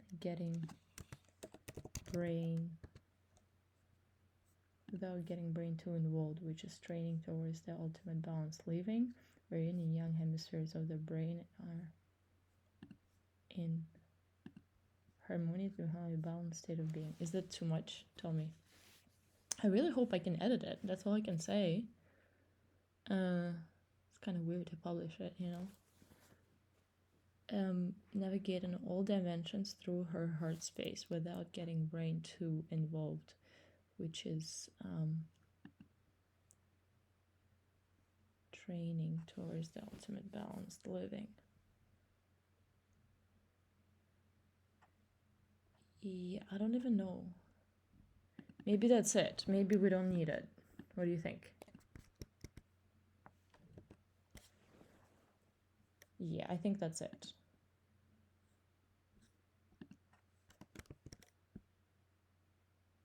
Yeah?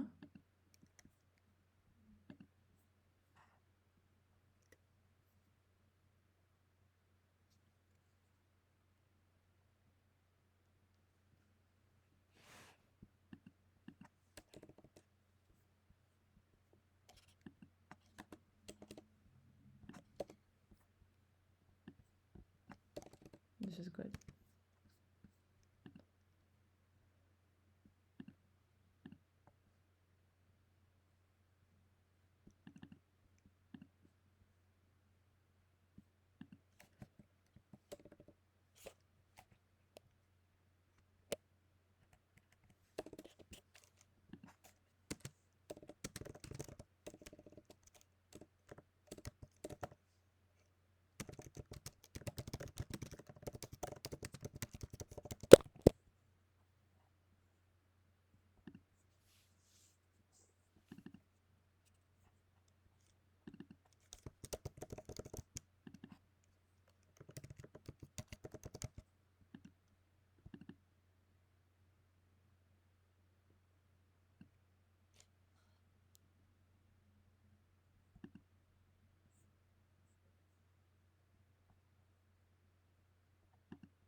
Yeah, that's good.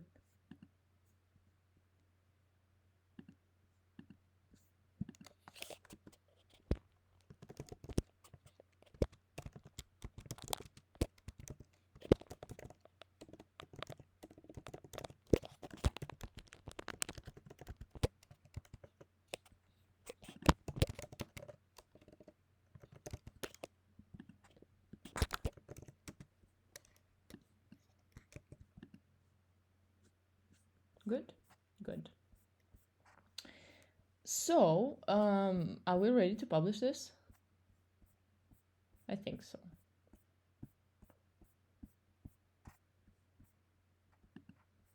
Yeah? Can we please publish this?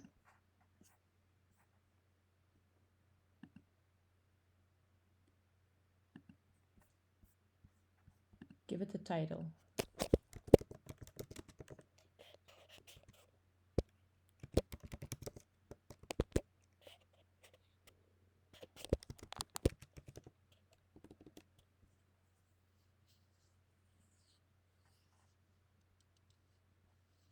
Right?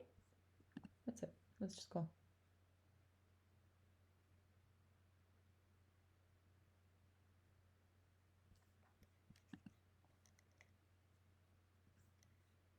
Ooh, such a big code.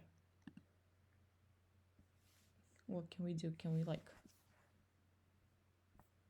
What can we do? Subscribe.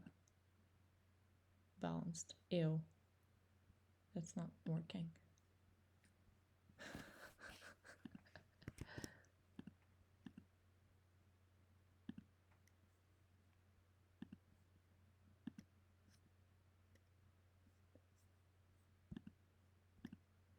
I mean, all I know is this is what it is.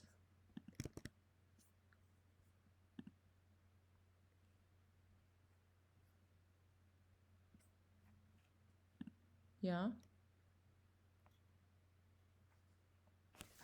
Is this working?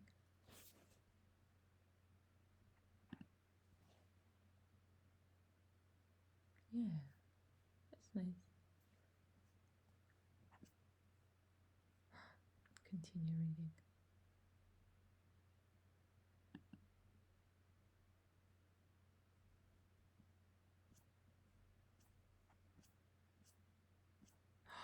Ugh, that sucks. But actually, it's nice. There is something nice about this. What do you think?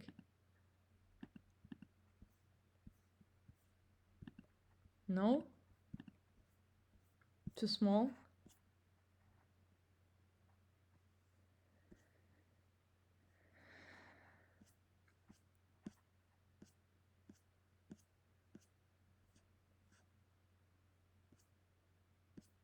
It's kind of cute.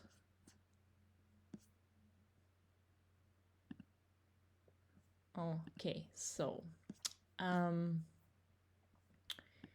well, it's not perfect.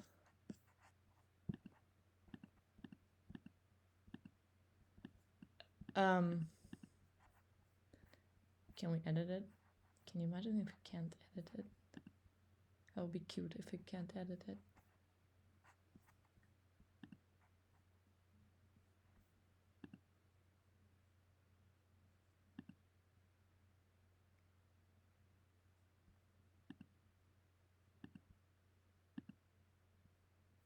My loves, what are we uploading? We don't need to upload anything. No more.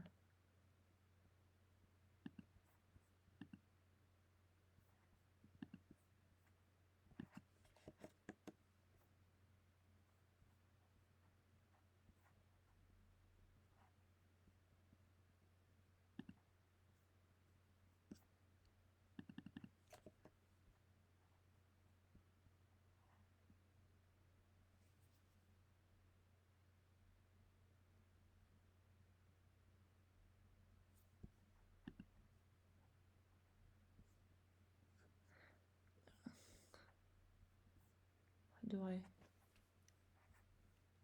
subscribe?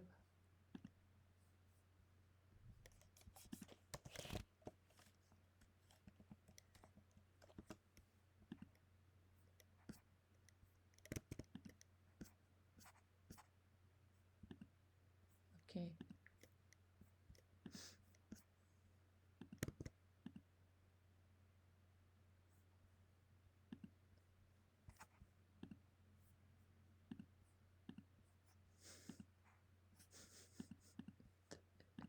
I feel like I'm a child, like trying to figure it out.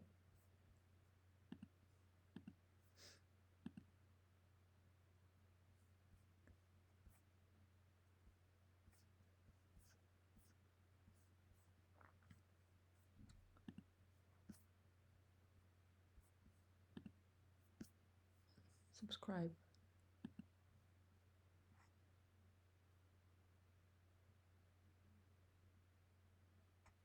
Oh, service of choice. Substack then?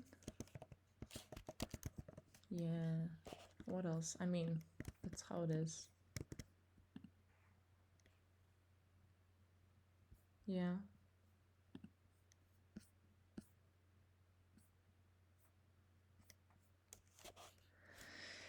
I mean, at least I know that we're on Web3, you know. So, okay.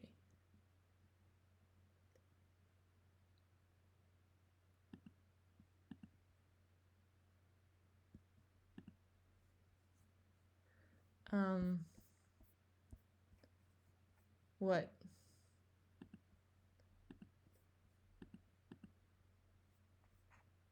Edit? No? That's it? Crypto asset? Can't edit it, right? That's the thing, right? Crypto assets. You can't edit them.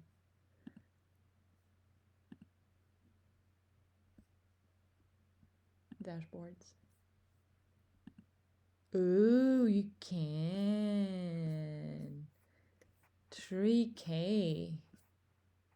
You see how come I see this way and then you're showing me other way? Not cool. Yeah. NFT.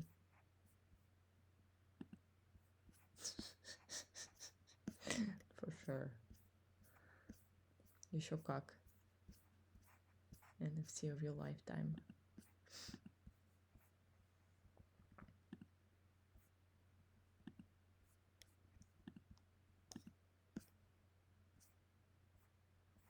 Look, guys, this is yeah, this is worth to be a whole page, right?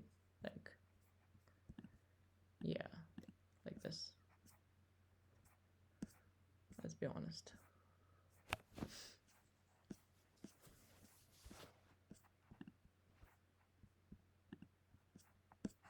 It's not a bad work, it's good work. Great work.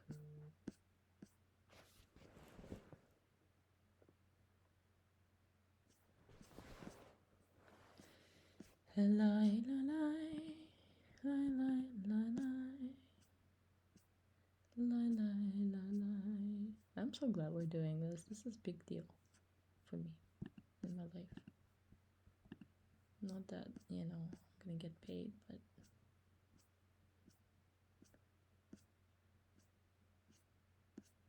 why not? To give a chance to myself to earn some money. Even the fucking crypto.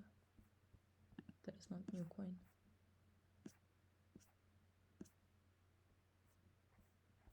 Yeah, okay. Save NFT. Oh yeah, this is it. And then the Mirror Protocol takes 2.5 fee on edition sales. Uh-huh. Uh-huh. That makes a lot of sense.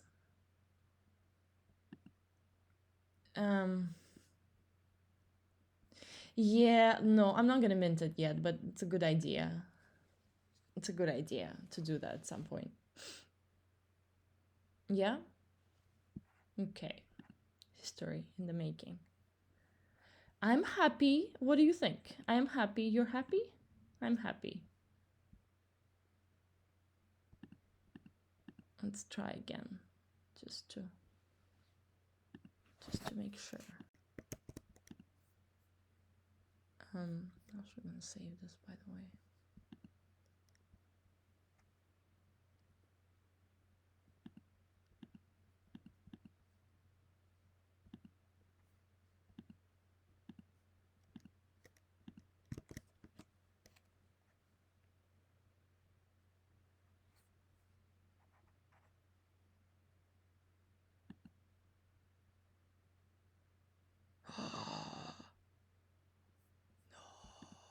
Change the URL, huh? Can you imagine? Entries.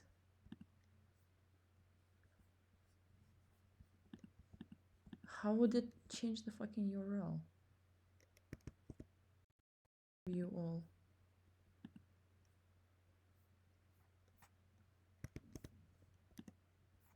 please.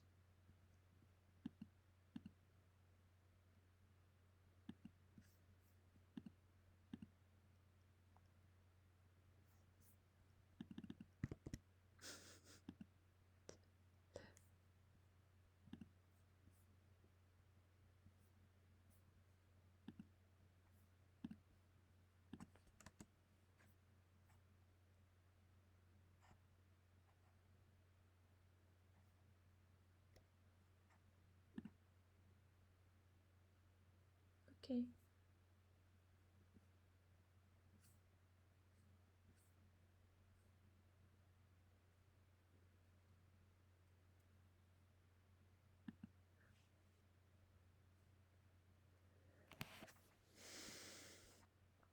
Okay, now you see, not great quality.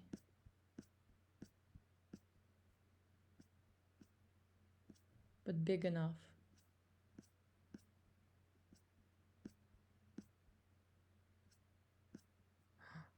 No. Not really well. But that's okay. You don't have to read this. It can just be exposed. Okay, let's see how it looks on mobile, because obviously that will be interesting. I am so excited for us. Let's hear Developing an app as well as developing a software program that could run on the computer that would do things that the current programs like SolarFire that was designed 20 years ago can't, and still very much look like they're from the 90s, especially with the user interface. But that could be one specific motivation or reason why to develop that program and what I would want to accomplish in doing so that would set it apart from others. Yeah, I think my orientation to those things is that I think you're right in the way that there is certainly advancements that can happen. And then at the same time, I think once those advancements happen, then the humans will be able to build on that and then do things that the computer still can't do. Right. As an example, I think of like a technique like zodiacal releasing as an example. Like if someone comes in and gets a reading about zodiacal releasing, they're not able to basically efficiently communicate their entire life story and their biography that fits into some math structure of what the planetary periods that the L1, L2, L3, and L4 are. But imagine AI is able to do that, to kind of pay attention to listening to, this gets into the very creepy area of technology where what degree of are you willing to give over your agency and your privacy over to these things that are tracking this? Mm-hmm. But let's say for the sake of the argument that we have a benefic AI that you're in control of that's able to track these things in a way that's trying to help you rather than surveil you or control and manipulate you, which is how most of the time is.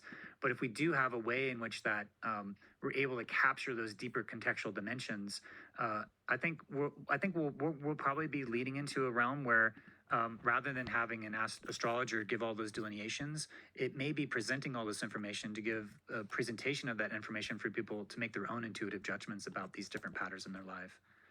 And that I can see a way in which, like just an example of taking photos.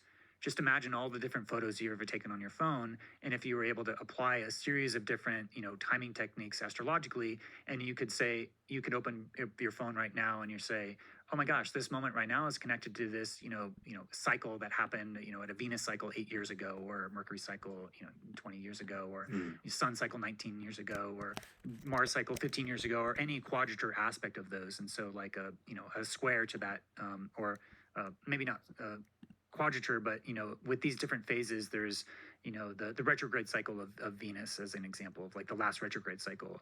However way you break those up. That's a really good example, actually, because like something you can input like your emails. I have like 25 years of Gmail, 20 years of Gmail, not 20, 15 years of Gmail at this point. And like with the Venus retrograde cycles, like having a program that could like scan all your emails and ask what was happening 8 years ago when Venus was retrograde in that sign, and it comes back and it says it looks like you're going through a breakup at that time. Like that would be helpful in a way that it could give you a shortcut to researching astrology using some sort of machine learning or program. But yeah, we're still, you're then taking that judgment that's not a judgment. You're the one making the judgment, but it's able to process data more faster than maybe you can on your own. Yeah, and I think we're going to be moving into that realm where as more of the sort of fluency in the astrological language and the power of being able to look at these different things we're not at the point of being able to have those different ways of doing those big, vast machine learning AI ways of dumping in all of our data that then can then be processed that allow us to find some mode of being able to navigate the underlying mathematical structures of our lives or the archetypal dynamics and the cycles of our lives.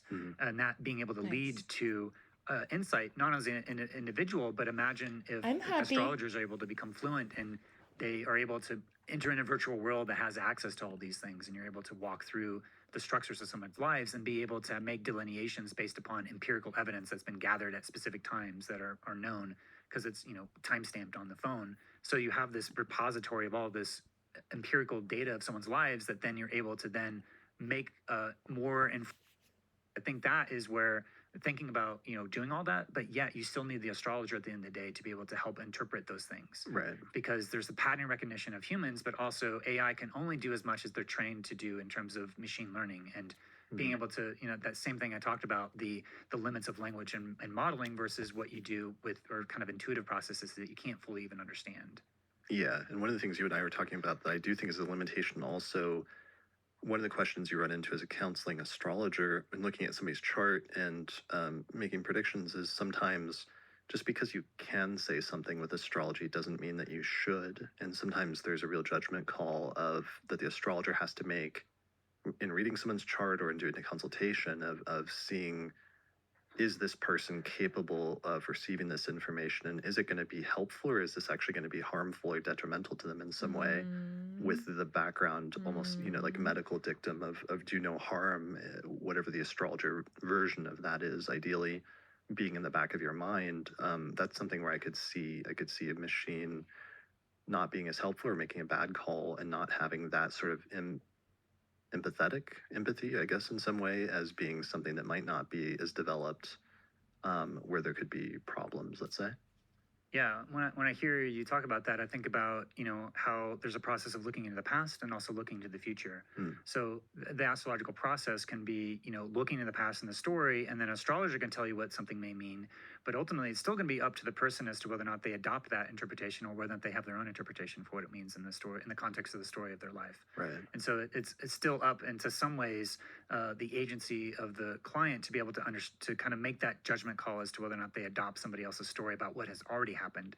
The risky thing is when you start to look into the future, Right. and to say, well, because of this configuration, you're never going to find love, as an example. You know, Yeah. because of you have this and that in detriment, then this is something that I, as an astrologer, have saying that this is a potential that has now been eliminated because of, you know, that's basically bounded off into being an unlikely probability. But I'm going to go ahead and say it's not going to happen.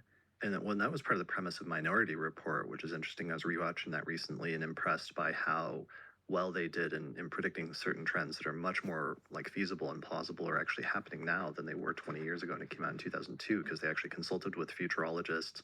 But the one part that is more fantasy or sci-fi and not as realistic currently was the core of the story, which was the predictive capability of the three people that could see the future, and they were using it to predict that a murder would take place beforehand, and then they were arresting the people before they committed the murder, but still then charging them with it and everything else. But part of the premise ended up becoming that once the person knew about the future, they had a choice at that point to still go through with it or to make a different choice.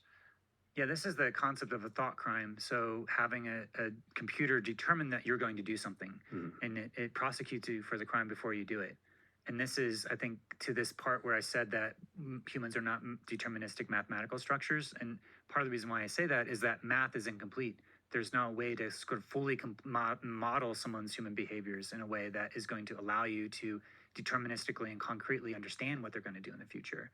And I think that's where cosmologically, when I look at things like relational quantum mechanics and or relational realism of quantum mechanics or transactional or relational realism, these are all looking at these aspects of potentia and potential where there's a range of possibility. This is what Tarnas says of the archetypally predictive, but not concretely predictive.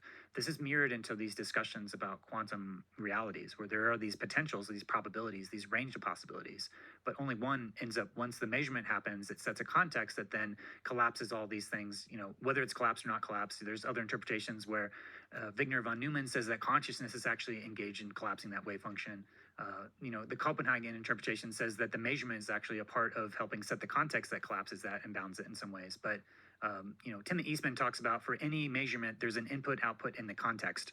So there's some ways of there's a triadic relationship that is not something that is just deterministically determined in isolation from the world around you. And so there's this nested context that is embedded in all this stuff. So because of that nature of context and the nature of measurement and the nature of everything else, I don't think it's going to be possible to understand what the aspirations of where humans are going to be doing in the future. Like there's ways to be able to look at all the data in the world to understand and mathematically model somebody, but that doesn't mean that you're going to understand their aspirations, their intentions, their motivations, and to understand how their intentional actions are going to play out within the larger context of reality.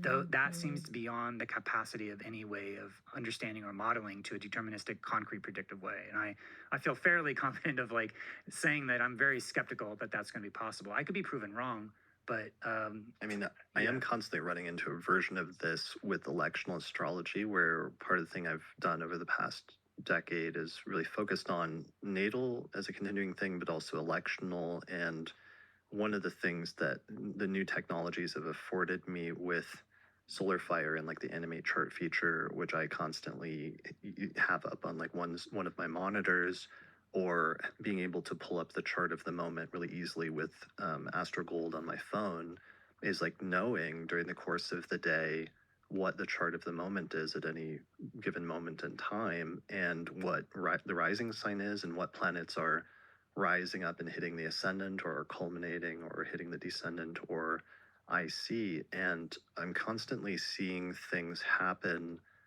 that either happen in my environment that perfectly match when like a planet hits an angle at that time, and the symbolism of that planet perfectly reflects like what's happening in that moment. Like if I received like a aggressive email or something like that, and Mars is on the descendant at the time, or so there's that. But then there's also oftentimes I'm about to do something and I'm motivated to do something and would be about to in that moment. Like if I'm about to send like an angry email to somebody, and then I'll stop and look at the chart of the moment, and like Mars will be like right on the ascendant at that time.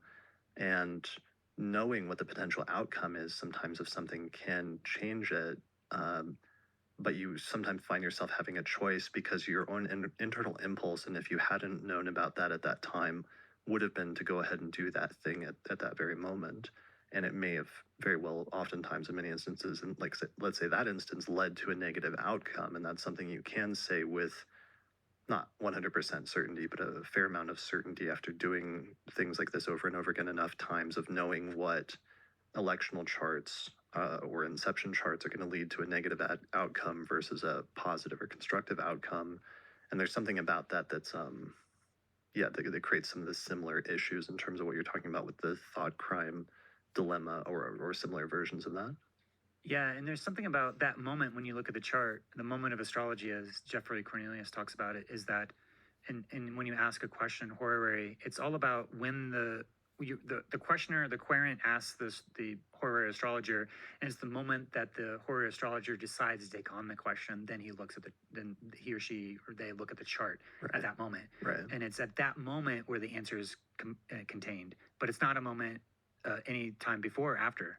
Well, yeah. So it's a collapsing of, it's the realm of potentials that are then collapsing in that moment, that are being, that sort of the realm of possibilities, all the different contextual dimensions are compressing up to that moment to be able to make that judgment. So that the moment of astrology is in that moment rather than in the future. Well, that complicates things though, because that has to do with complications with horary and what the nature of horary is. And it has to do with one of the issues. It comes down to an issue of what is the horary moment. And Cornelius is one of the people, which I actually agree with, that the horary chart and part of the paradigm of horary is actually the exchange of a question between two parties. And it's based on an earlier framework based on consultation charts, that an astrologer can cast a chart for the moment a client comes to them for a consultation, and the chart will describe not just what the person is focused on, but potentially what the outcome of what their thoughts are at the time.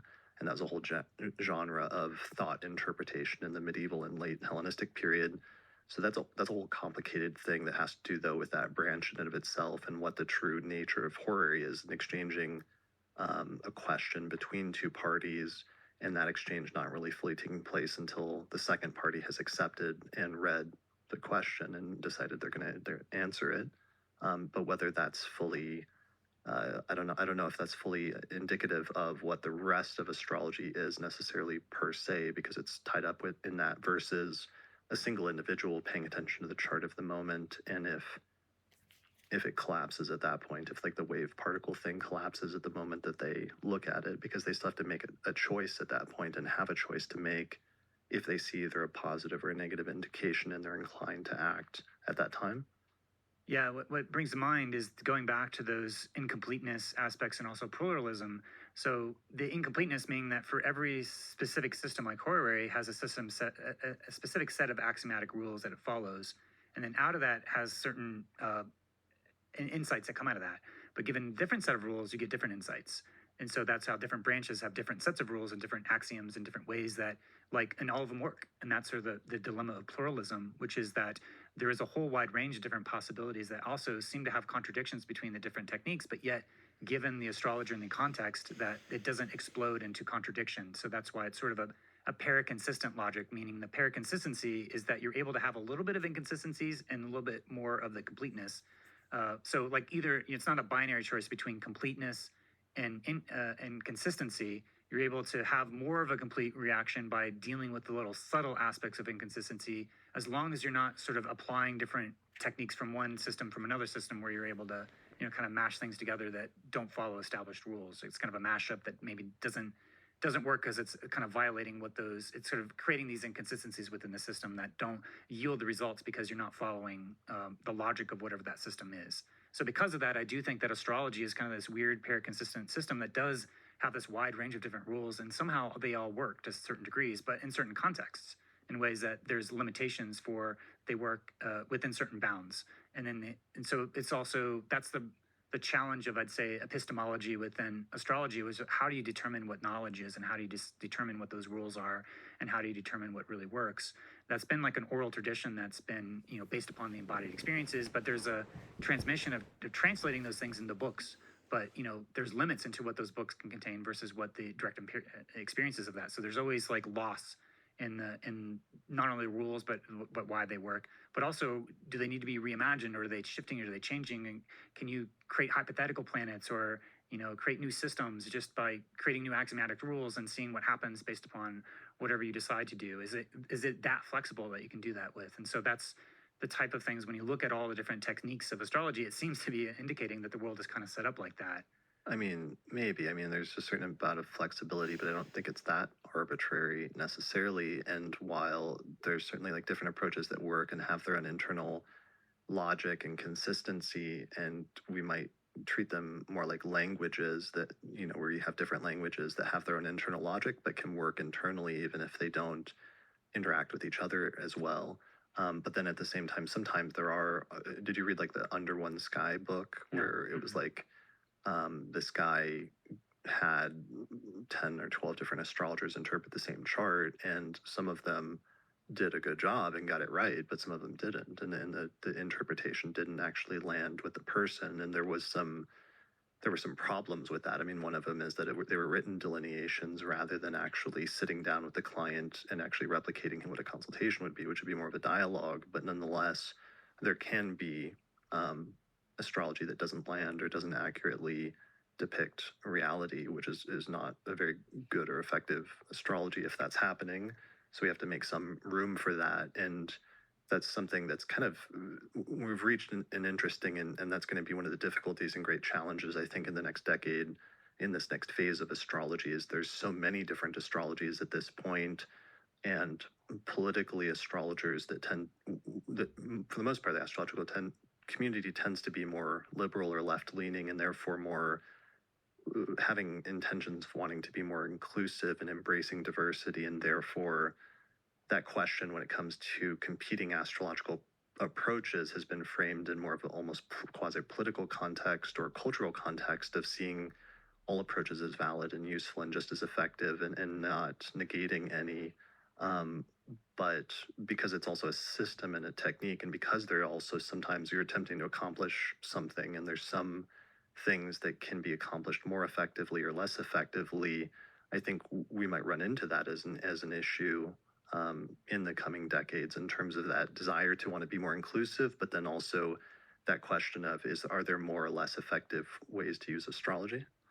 Yeah, I think when I hear about those discussions, often what comes up for me is there's an anecdote within the astrology community is that given whoever you're drawn to resonate with, that if you go to that astrologer with questions, that they're going to likely be able to provide you answers. So there's some sort of like attraction that may happen, but there's also cases where that doesn't happen. Yeah, I mean, there's. So have you ever had like a bad consultation? Well, I've only had most of my discussions I've actually had from my interviews and stuff. I had very little like proper consultations, but I will also give. But there are certainly cases where that doesn't work. Where sometimes you have an alignment and sometimes you don't. I guess when I think about a lot of these different types of things, when you do like a more attempting to try to do like a scientific, do one chart and see what the different interpretations and have certain rules. Like there's a certain context under which that let's go further. could work And for again. some and could not work for others. And so then for me becomes if you're going to try to reduce things down to numbers and statistics and like that, it's kind of like the approach of reductive materialism or kind of reducing things down into component parts. But there's a Gestalt holism that is different than. And how do you so if that's true, if it's different, then how do you measure success or failure? And is it through utility? Is it useful for people? Do they find that it's able to give them insights? Right. Or is it able to, reflect a part of their story of their lives? Because you can look at astrology as a narrative technology that is a process of helping people understand their essential character and how their lives are unfolding in relationship to the world around them relative to the world context and the world transits. Right. So as people are going through that, then it's more of a phenomenological experience of whether or not it's able to provide value in their lives and from a narrative context rather than a context that could be reduced down to some sort of statistical numbers. Yeah, that was something I was thinking about recently that was interesting. A dichotomy or split, which is that like most astrologers actually use astrology themselves as a tool for like self-understanding and self-knowledge in some broad sense, but most of the public is only really interested in astrology in so much as it has the ability to make accurate predictions. And there's a little bit of a difference between the two, or a disconnect. Yeah, I mean, there's the mundane and the natal, and again, there's different contexts in which the people have different understandings for what astrology is and what it can do. I'm just constantly amazed of how robust it is and how many things it claims to do, but also how many legitimate insights it's able to provide across so many different contexts. Right. So one thing to bring up is, is astrology a language? Because that's become almost like a cliche at this point over the past 10 or 20 years to astrology as a language. And I think it makes sense to think of astrology as a language in many ways. But I think it's interesting that's actually, in thinking about our conversations, not a way that you've framed it so far. You seem to have a tendency to frame it more in the sense of mathematics or mathematical principles or something like that. But I raise that question because if astrology is a language, then it would seem like it would be something that an AI could learn at some point up to a certain extent, in the same way that there's been massive leaps and bounds in, for example, we were talking about, Google recognizing your voice and being able to process what you've said on your phone at this point, or in Google Translate, being able to translate between many different languages at this point, which has just been huge progress over the past decade.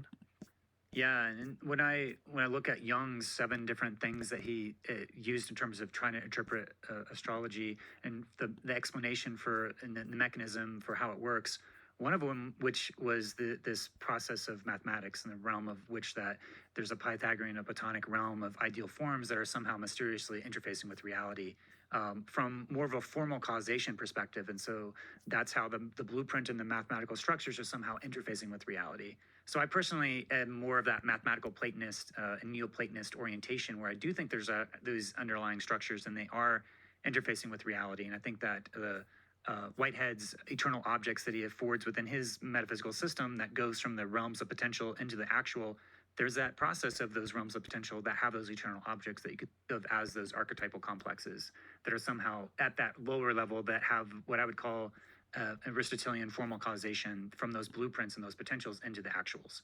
But at the same time, when I went to the math, part of the reason why I went to mathematics was because of the AI, but also because of I don't think you'll find more Platonists within the realm of practicing professionals or philosophers than in the realm of philosophy of mathematics. because there's a lot of practicing mathematicians who self-identify as mathematical Platonists, which means that when they describe their day-to-day work, they feel like that they're actually discovering objects that are already there in another Platonic realm of ideal forms, and that they're somehow mysteriously interfacing with through their intuition or their consciousness to sort of suss out what those structures of those math structures are, and that they're more kind of reporting on something that they're discovering than something that they're inventing with their language and their mind. Now, the opposite approach is the nominalists, who are thinking that everything that is being created is just a semantic description, more of the Wittgenstein approach of nominalism. The nominalism means naming things and giving it a name. Yeah. And that there's a whole branch of mathematics that's the opposite of the Platonism. You could call it either anti-Platonism or fictionalism or nominalism. All of these are saying that the math is just language, that you're setting up the rules, and within the context of those rules, you have different dynamics. But that doesn't mean that there's these transcendent, spatial temporal math objects that are somehow mysteriously interfacing with the structures of reality. So when I go to the American Philosophical Association and talk to the philosophers of math who have been steeped in the analytic tradition, they are mostly the nominalists and fictionalists. They think of math as just a language game. But when I go to the math conferences and talk to the actual mathematicians, they're mostly mathematical Platonists who believe that there's actually these deeper structures of a kind of a Platonic realm of ideal forms that they're interfacing with directly from their own embodied experience. There's a book by Mark Beleaguer called Platonism and Anti-Platonism within Mathematics. And in there, he describes these two debates. And his conclusion is that both are true, that both are legitimate, but there's no way to determine which is true. So even though Beleaguer, the author, is like an anti-Platonist himself, he's more in the nominalist camp who doesn't believe that this. And the big complaint is that there's no mechanism as to how we understand how we're interfacing with these Platonic realms. Like how do we know? If we're products of a spatial temporal reality of metric spacetime, how are we interfacing with the non-spatial realm? It's sort of an unknown mechanism as to how that exchange between the spatial temporal and the non-spatial temporal and the non-local. And that's sort of the process of astrology, of going from those archetypal potentials and somehow collapsing it into the potential and the actual. But a lot of people are also talking about the nominalist in terms of mathematics. So part of my argument that I made within the Ascendant, the second edition from the Association of Young Astrologers, I wrote an article that was saying, maybe the astrological community should look into some of these similar debates that have been happening within the philosophy of mathematics, because there's a lot of parallels here. So you could believe that there's actually something there going into astrology and that has some degree of formal causation, or treat it more of a language game. And what a Jungian and one of the other Jungian approaches is this acausal correlation principle of synchronicity. It's like a cosmic clock that's unfolding, and that it's somehow correlated but not being causally related between the unfolding structures of society and individuals. So that there's sort of this way of these archetypal potentials that are happening internally within us, but are also being reflected into the things that we can observe with the motions of the planets.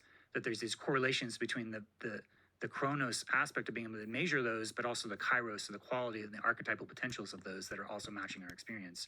And that the Tarniasan approach actually is to kind of deny the formal causation in a way and just kind of rely upon the acausal principle of the synchronicity, because it sort of is more in alignment with the substance metaphysics way of thinking about things. Because if it's not causally related, it's just correlated, then the sort of mechanistic thing that gets stripped up. But in that discussion, it's the same conclusion that I have, that you could legitimately look at astrology as if there are actually these Platonic realms that we're interfacing with, and that they're actual and they're real, and that those potentials are there. Castor and Epperson have talked about how the quantum potential should be described as this ontological reality, and they've argued for that. Or I can also say and make the same argument to say that it's just a language game, it's just language, and that it's just describing the reality, but there may be nothing there beyond us finding ways of the flavors. It's just the astrologer describing the flavors of all the different archetypal expressions, but it's us just describing the language of something that it doesn't mean that there's these transcendent math objects. I'm so not used to ads on So the YouTube. nominalist turn and the naturalist and the ones that are the fictionalists and the anti-Platonists in math, that's kind of the treating astrology purely as a language, is that kind of Wittgensteinian approach of what the Atlantic tradition of philosophy does, which is try to just reduce things down to a language game rather than something that's sort of transcendent. Yeah, and one, I don't think in order to frame astrology as a language that we have to resort to nominalism because it's actually quite the opposite. The presumption in from an astrological context is that the language would be Oops. No, something don't that is open. universal and is existing out there externally from human perception, operating in the cosmos, and that is also informing our lives and providing some sort of weird narrative underlying our lives, even when we're not aware of it, which then implies some greater meaning of like purpose and meaning that is pre-existent out there in the cosmos. A lot of this with the Platonism, one of the things it's bringing up that takes us back to the concept of AI, to reminding me of is the Timaeus and how Plato sets up this situation where the cosmos itself is a living being or like a cosmic animal. And some of the ideas that were spun off from that in ancient Hermeticism and Stoicism that were derived from those Platonic ideas and some of the Platonic tradition of the notion of the microcosm and the macrocosm. And that's exactly what the Thema Mundi was partially conceptualized early on, was like the birth chart of the cosmos, but also the birth chart of God in some sense. So, what I'm bringing that up for is it makes me think of this idea of consciousness and whether consciousness can be created in AI. And one of the questions is whether the cosmos itself has consciousness and it's a property somehow of the cosmos or of the universe that's inherent and sort of diffused throughout it rather than just being something that is only restricted to us and restricted to humans. Yeah. Yeah, there's a lot of big ideas there. The nature of consciousness at the collective and individual scale. I want to just make a couple quick comments though. There's a paper that's called Machine Learning as Neoplatonism. So there's actually people within the machine learning community that are looking at sort of philosophies of Neoplatonism because this dilemma that I talked about earlier in terms of the bottom up versus the top down, having some sort of structures of reality that are able to kind of describe the embodied experience and kind of melding those two things together. So I do think that's like a thing that we're dealing with. And just to also kind of the point that you made around the nominalism and how you can have both. Hegel talked about the thesis antithesis, but eventually there's a synthesis. So right now the book that's being presented as Platonism versus anti-Platonism, I do think that there's probably a realm where they could have a synthesis and there's a combination in a way that is able to blend those two realities together. I think astrology actually could be the end result of that, where in the context of math, it's sort of absent of a deeper embodied experience that would maybe lead people to make that leap of saying that there's some way of that they're both happening in some ways. That the reality is there at an underlying Platonic realm, but there's language that's describing it, and just because there's the reality of that. Yeah, I mean, astrology is a mercurial art. That's always one of the things about it is it always straddles the line when there is like a division or a dichotomy between two things where it always ends up being a little bit of both. Yeah, and I do think that as we look at all those things, it's these debates that are happening in philosophy. Oftentimes, there's debates around whether there's ever progress in philosophy because you can get to a point and you say, well, both are true, and like at some point, how do you decide, how to make a choice as to what's more likely or not? So there's all these different debates, and the more that I've talked to different philosophers, I see that there's these sort of existential tensions where you can kind of go either way. So if I have a preference in any moment, if someone's arguing for one side, I may argue the other side, saying, well, actually, you could just describe it as a anomalous interpretation, which could be a way of people interfacing with astrology with the wide world of saying, well, there's nothing there that's there, it's just a language game. But to go back to your question around consciousness, because I think it's a really rich and deep one, because there is this question as to whether or not if we're building these agents of artificial intelligence, are they conscious? And to what degree are they conscious? And to what degree are we conscious? And how are we conscious? And then how is the world conscious? So from most of the beginnings of how Tarnas talks about it, he talks about this contrast between the enchanted worldview and the disenchanted worldview. The disenchanted worldview is that everything's just dead matter and that it doesn't have any consciousness to it, and that the consciousness is just an epiphenomena of the sort of biological organism of our body, and that the limited materialistic perspective is that all of our phenomenal consciousness is just merely an illusion. Now that I don't think is sort of matches my own experience. I think that's not very satisfactory, just kind of deny my own reality. But there is something about like your experience of phenomenal consciousness that you can't necessarily interrogate or test or get outside of that. So if we can't even say that we're conscious, then how are we going to say that something else is conscious, which is sort of a dilemma of like, how do you measure to the degree at which your consciousness, you have consciousness? And if you can't do that for humans, then how do you expect that to do that for AI? Yeah, I mean, part of his premise also is that there's in the modern viewpoint, there's like consciousness and there's everything outside of that, which is disconnected, and there's a stark division between you and the cosmos. But then in ancient cosmologies, he was saying there was not a disconnect. There was your consciousness, but also there was consciousness occurring in the cosmos, and that astrology, the biggest thing that it points to is that there is actually a connection and a mirroring between your consciousness and the movements of the planets, which implies that there's a more of an embodied consciousness or soul that's existing in the cosmos as well, like outside of you as well as inside of you. Yeah, I know that Tarnas often quotes Plotinus saying that everything breathes together as a part of Plotinus's explanations of astrology in terms of this coordination that's this larger organism that is somehow related to each other. And I think that enchanted worldview of, what Hillman would call the anima mundi or the world soul, I do believe that there is some aspect of that.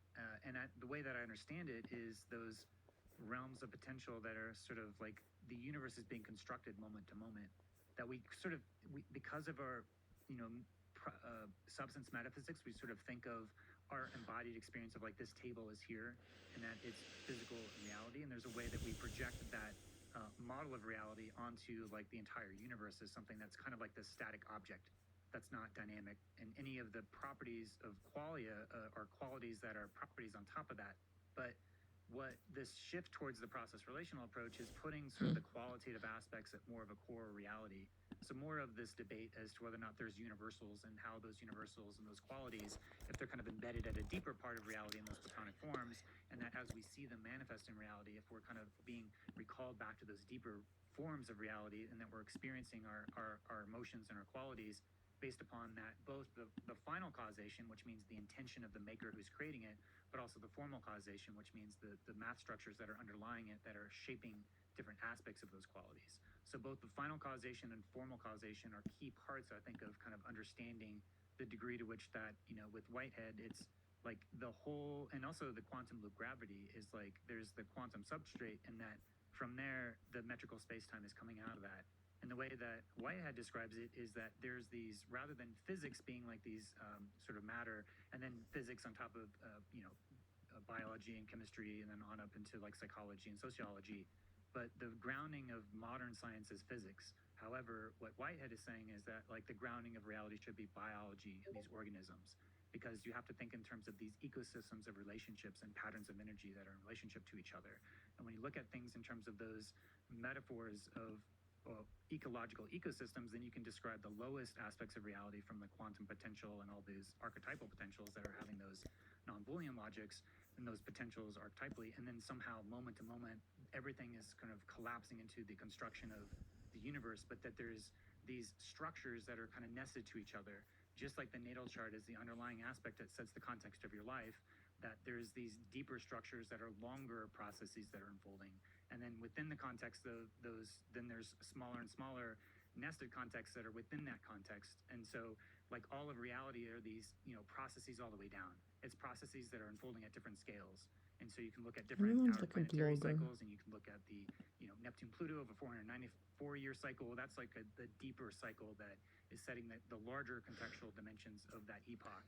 And then you have the, Uranus-Neptune, which is another scale where there's like, two of those for every those three. And then there's the Uranus and Pluto. And so on and on and on, there's different scales of different planetary periods that within those, they're creating this, what, in philosophy is called this mereology, which is sets of nested contexts that are kind of fractally nested within each other. And so if you think about the math structure of process, it's those fractally nested processes that are kind of all connected together. So given that, it's sort of, the concepts of the anima mundi means that there's like a trajectory and a movement of, these dynamics that are unfolding, and that has a telos, it has a purpose, or has a movement. And then from there, it somehow gets constructed in reality based upon how we react and interact, and at the collective scale, but also as individuals. Yeah, nested. The idea of nesting that takes me back to the artificial intelligence thing, and if astrology could be used as a model for artificial intelligence or for creating consciousness, thinking about how that would work and thinking about like a birth chart and thinking about the different planets and what each of the planets represents and the different drives, or in psychological astrology, the different psychological impulses that each of the planets is said to be associated with, like Mercury is communication, Moon as your emotions or your body, Jupiter as Nice. the sort of growth and expansion side of things, Saturn as the contraction side, and different things like that. I mean, we could probably take some of those and use those as a model of the things that are necessary impulses to have as a sort of like the spheres of the planets in ancient astrology, of these different concentric spheres that are necessary, and only once you put all those pieces together do you have like a full model for what consciousness is. Yeah, I totally agree. I know that Chad Harris has actually gone to different consciousness conferences presenting archetypal cosmology as a model of consciousness, and so it is something that has started to maybe get into more of the more esoteric approaches of these modern So discussions around good. consciousness. But I totally agree with everything you said in terms of like there is something very powerful about the astrological process that models dimensions of our consciousness that kind of have this. It's a system that's very holistic and interconnected in a way that you don't see very many other math structures or systems that can really do that at that same scale. And to see how there are these nested contexts that are these nested, cycles that have different scales that are unfolding in different ways, and they're combining. And then not only is that happening as an individual, but that's also happening in a collective society. So there's this interesting, and that's the nested part of like the individual's a part of that larger context of the whole, but also is contributing sometimes if they have like Uranus opposition, they make a big breakthrough like Jung or Freud or Newton or Galileo, any of these folks that are like coming through with big breakthroughs that comes from the individual that then seeps into the collective at maybe those these moments of opportunity that are able to make that. And so there's this interchange between the culture and the individuals that are happening. But with AI right now, as I talk to different AI researchers, what they say is that basically anything that a human could put a label on, you can start to train a supervised learning, machine learning process to do that. The challenge is that you could start to maybe, the quote we talked about Kierkegaard yesterday, which is that life can only be understood backwards, but it has to be moved forwards. I think the same thing happens here, because you can look at everything that and maybe come up into a math structure that describes everything, and maybe help the model and help them and gain some intuition and insight into this. But are you able to give it another, given these observations or these searches, parts of our lives that could set their lives off to a completely different part. So that challenge of trying to project and predict the future is a much harder problem. Right. But if you have that math structure of the astrology and you're doing, say, some really evil psychographic profiling where you're trying to understand someone's intentions or behaviors and trying to model their personality and behavior, then yeah, something like astrology could be really dangerous if into the hands of someone who's got access to all this biometric and physiological and biometric data of all your behaviors and across different actions, i.e. Meta or these big surveillance capitalism companies.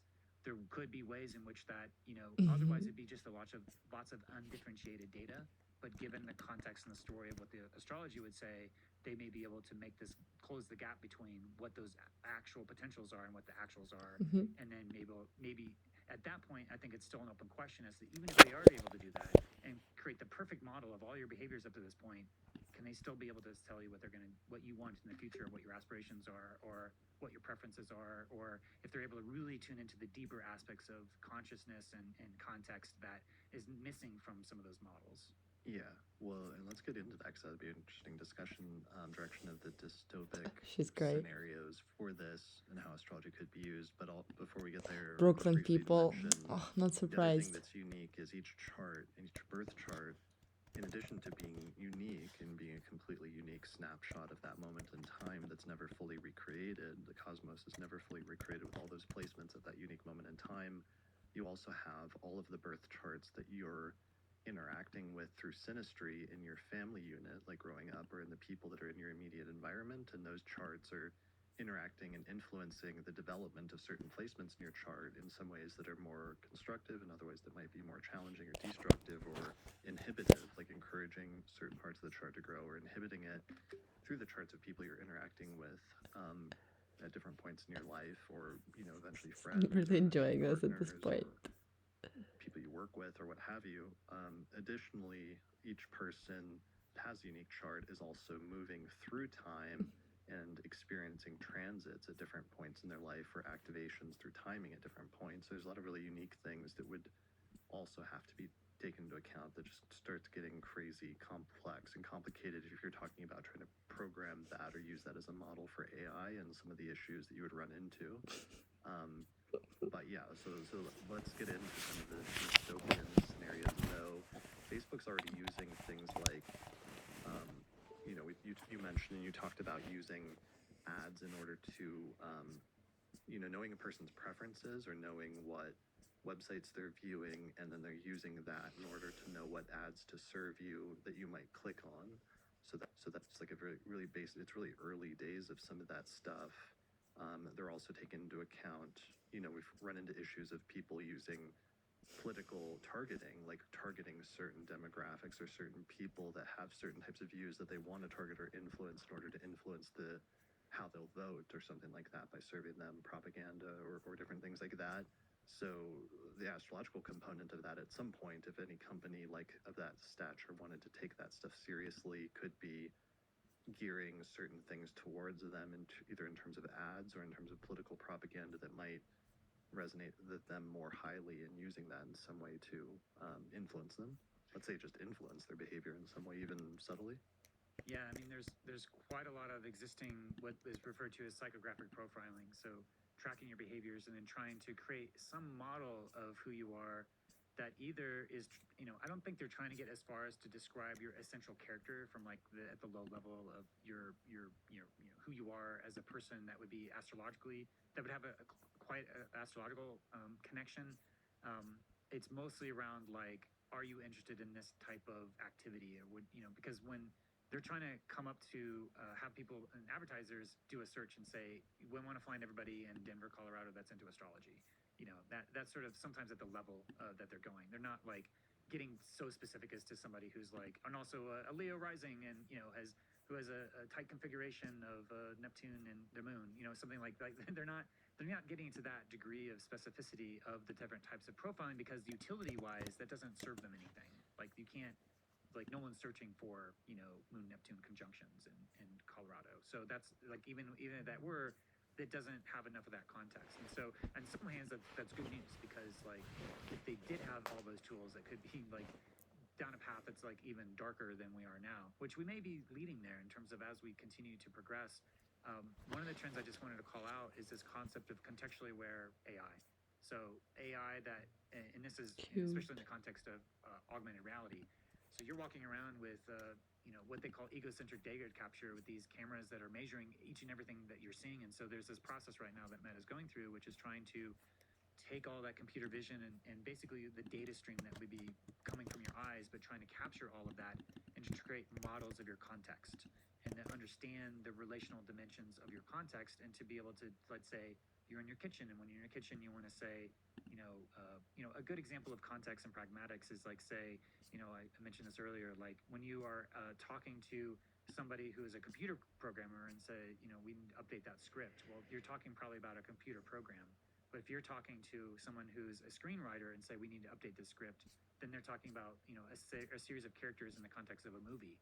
So depending on whether or not you're talking to in the movie context to a screenwriter, or a programming context to a computer person, saying we need to update the script means different things. So the challenge of AI is, as you're going about these different contexts, knowing how to take natural language input, but also understanding your world around you. And so, that's a difficult thing, and I don't know if they'll ever be able to kind of programmatically determine your context. Astrologically, there's a whole system of context through the astrological houses, and it's very specific as to what those houses. But we could be sitting here in a quote unquote professional context in this movie studio, but we could start to talk about our relationships. So we move into a seventh house context. So there's a fluidity in which that you may be grounded in an environmental context, but that doesn't always mean what the content of that context is. You can create, kind of a nested area where you can make a guess. If you're at work, you're going to be talking about work. But that's the degrees which there's a kind of an incompleteness for how AI is going to be able to determine what that context is. And even as you were talking about all those different aspects of the people that were around you, you're starting to talk about the contextual domains of all the things that were shaping you as you were growing up. That other people with their charts and their transit and their progressions, all their timing techniques are kind of feeding into you into this, sets of nested contexts of your family and everything else is, probably above and beyond your natal chart. Your natal chart is born within that context of a lineage of all these other people, but all those other people are also in the context of the culture that's unfolding. Right. So it's sort of like the nat- nested context goes way down. Yeah, natural, like the national horoscope for like the United States or something, for example. Was just one of those things I've always thought about in terms of the question of twins, of two people born at the same time that have the same birth chart, and why can their lives turn out so differently? And part of the answer is like they grow up in different contexts, like their family units and things like that. So before we wrap up, because we're at about 2 hours here, and I got a ticket to the airport in about an hour, I wanted to talk about timing. Do you remember why Ray Kurzweil was talking about the 2040 as Amazing. being his like projected date for AI? Can I consciousness somehow or like copy the singularity? links? I haven't read a lot of Kurzweil. I did go to a Singularity conference where he spoke back in like 2007. You seem like you're not a fan. No, he's very reductive, materialistic, and kind of like I don't know, like there's ways in which that he kind of puts AI as this kind of super intelligence god that we're going to be reaching for, and I think that kind of creates it sort of ignores the different dialectic materialism dimensions of Marxism of like who owns these different super intelligence beings and how are they actually serving us as people, and kind of like. I don't know, it gets into this point where you almost are not in right relationship to the technology in the world around you.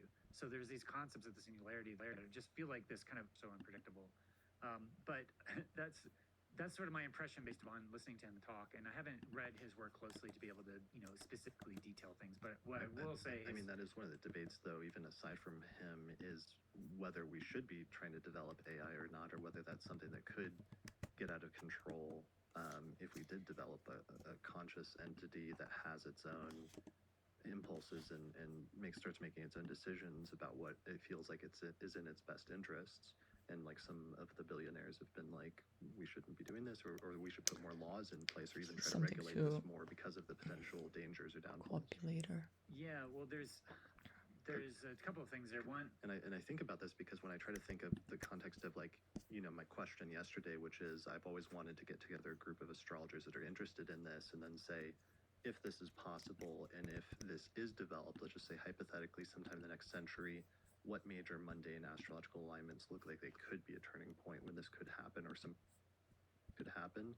But in order to answer that question, we first have to define the scope of like what are some of the different possibilities. And so that's why it's important to talk about this question of could it be a benevolent thing or could it be a malevolent, like a negative thing for humanity? Because then that's going to give you context of what you're looking for and what might catch your eye in terms of future transits in the 2040 or 50s or 60s or what have you. Yeah. So to kind of address this, I think just to take a step back and to answer the basis under which the dates that Kurzweil is making is that he's kind of looking at these aspects of Moore's law, which is like this doubling of computing technologies. And so as you continue to increase the capacity of computing technologies, Oh, I it want starts to to kind follow of these people. match what's possible within like the human brain and then even go beyond the human brain. So, Okay. So the kinda like- exponential growth That's of great. processors is largely what he's focused on. yeah, there's like a processing of Moore's law. There's a doubling of every so often. I don't know exactly what the time period is, but a pretty consistent way in which that Moore's law has held for a really long time, which is like given a certain amount of time, the processing power will double. Right. And that doubling has been exponential for a long, long, long time. And it's Right. like, what's the limits of Moore's law? Is it going to end? Are they going to come up with completely new architectures that continue this exponential doubling that's been happening? Yeah, because we keep thinking it'll hit a wall, but then it doesn't, and they overcome that technical hurdle, and then it just keeps growing exponentially at the same rate, which is kind of crazy. Yeah. So it's sort of like this weird Moore's law that he's based. A lot of his analysis is based on the kind of the basis of Moore's law and its assumption of continuing. And then given that increased amount of processing power than what's possible with the AI. Okay. So you're kind of on this scale of, at some point exceeding what humans can do and what we can even understand, which then brings the question of ethics of AI and also, explainable AI and safety in AI. And the whole reason why the entity of OpenAI was created was to start to have like more of an open source development of these AIs rather than having AI developed within the context of these private corporations that, they go off and build super intelligence that basically destroys humanity is kind of like the fear. The good news about AI in general, I guess, in some ways, is that there has been a pivot and a move towards open publishing, even from the major publishers, even Apple, who's notoriously secretive about nearly everything. But these Meta and Google and Amazon, all these big major technology companies have been publishing their insights about AI and how to do the best algorithms for different neural network architectures and whatnot. So there's been an exponential increase about the advancements of AI, in part because of this open sharing of knowledge at these different conferences over the last year. Mhm. Part of that is because in order to really benefit from the AI, you still need to have the data. So in the absence of not having the data, then they feel comfortable in being able to kind of talk about the algorithms that are driving it. That has increased the amount of innovation, but still at the same time, the application of the AI means that they still have to have access to those data. So as we move into this realm of like, are we going to start to get to this point where we start to develop these super intelligence beings? Nick Bostrom talks about this in his book in terms of philosophically how to address this. OpenAI is trying to do that from more of kind of a nonprofit approach of seeing like what are the best practices for how to develop AI in a way that's ethical and responsible. But I think in terms of the kind of oversight and the laws, there's this I think of the mereological nested context when it comes to there's the culture, then there's the laws, then the market dynamics of the economy, and then there's the underlying technological architecture and the code. So all the code is being built within the context of the economy, built in context of the larger laws, built in context of the culture and what those cultural values are that are driving it. And I think the challenge that I have with the singularity concepts is those underlying those values of what's driving and why. It's sort of like the technological innovation for technology's sake, but without really taking consideration the more economic dynamics and whether that's going to be good for society in a way. Right. It makes me think of how when the nuclear atomic bomb was first developed, how there was like a debate where they didn't know if they like set this thing off if it was going to like set the atmosphere on fire. And there's like a non-zero chunk of scientists that were like, probably shouldn't do this because we don't know what the outcome is going to be and it could destroy the world. And then it didn't. And it turned out when they started testing it, the worst case scenarios weren't there in terms of it nuking the atmosphere, but this sense of like unknowing before you cross that threshold of we don't know, like we know some of the different possibilities and some of them are pretty dire, but then there's also like the positive ones or the ones in between. It also makes me think of astrologically something that's going to be relevant is we keep getting reports about Mike Brown, who discovered Sedna or Eris, one of the two, the astronomer, and he's like in search of a new planet that he thinks is out there because, like with I think Neptune, there's some of the orbits of the planets they say are being thrown off a little bit or being perturbed by some sort of gravitational influence, which he thinks is another pretty large planetary body out there, and what it would mean. What if one of the things that happens, let's say in the next few decades, is there's like a discovery of a new planet and that coincides with the development of some sort of conscious AI or something like that?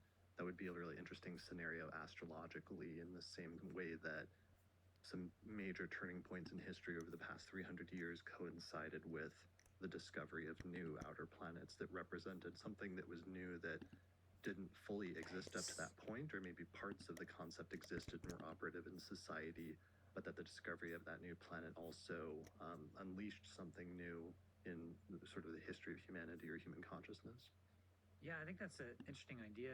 And when I hear conscious AI, I immediately have like a visceral reaction of just like, that's not going to happen, Chris. That's never going to happen. I'm not well. Like, well but it might. But it might. But I think. Think about like your discovery of Uranus and like electricity coming out of nowhere over the past century and just how that's revolutionized society in such a quick way, or discovery of Neptune and moving motion pictures, or Pluto, discovery of Pluto and the development of the atomic bomb and the ability for humanity suddenly to wipe itself out for the first time in history. We've never had that possibility, and that seeming maybe so far-fetched and not being possible a few hundred years ago, but suddenly having possibilities that previously were never even on the drawing board or on the table before. I don't know. It just seems like it could go either way. Well, I would have two comments. One, the language around conscious AI versus what I prefer is artificial general intelligence, which I think is a little bit neutral in terms of like saying conscious AI is kind of presuming a metaphysical concept about what consciousness is, and that machines will be able to have it, which I think may not be able to ever really be proven one way or the other. I mean, well, we don't know, and that's the thing is I'm neutral on it, whereas you sound like you're like that's definitely not possible. Well, we can't tell if humans have consciousness. I think within the bounds of, let's say, this discussion, that what we consider to be consciousness and what humans possess in terms of that,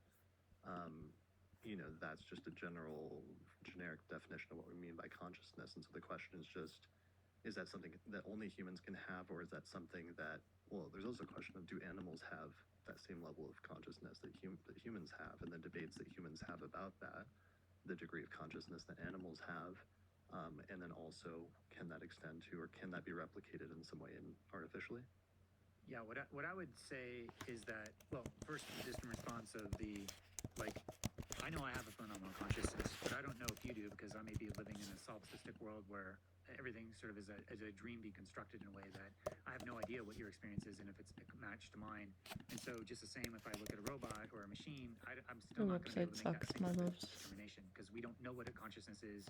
We have no way of measuring it or understanding it, or it's like a big philosophical and scientific problem. So that's why my resistance. But the other point is, I guess, if we were talking about like, will it be another way of measuring or giving some sort of indication as to whether or not these artificial intelligent virtual beings, artificial general intelligence, whatever you want to call them, conscious AI, if they're able to take actions that are working in sort of harmony with the deeper archetypal potentials that are emerging. So let's say that there's the big Uranus opposite Pluto opposition that's coming up. And let's say we have some sort of either artificial general intelligence or conscious AI. What happens when you have a bunch of those and they act together? Are they start to be able to produce things that have the same type of cultural artifacts that have embedded within it the deeper archetypal potentials of those different transits? Would that be a measure as to whether or not these AI entities are kind of working in harmony with the deeper unfolding of Very the cool. archetypal potentials of reality, just as humans do with human culture, as Tarnas has explicated in the I Cosmos, like. Cosmos and Psyche? Can AI be able to achieve that same level of and being in dialogue with the anima mundi to the point where you're able to see proof of that through the archetypal expression of whatever they're creating, which I think is an interesting way of kind of measuring whether or not things are kind of in harmony with the deeper structures of reality. And I think that we'll probably need something like quantum computing, because I feel like quantum computing is something that has built in it maybe these realms of non-Boolean logic that go into the realms of potential that are analogous to the non-Boolean realms of archetypal potentials that then get somehow collapsed into actualities.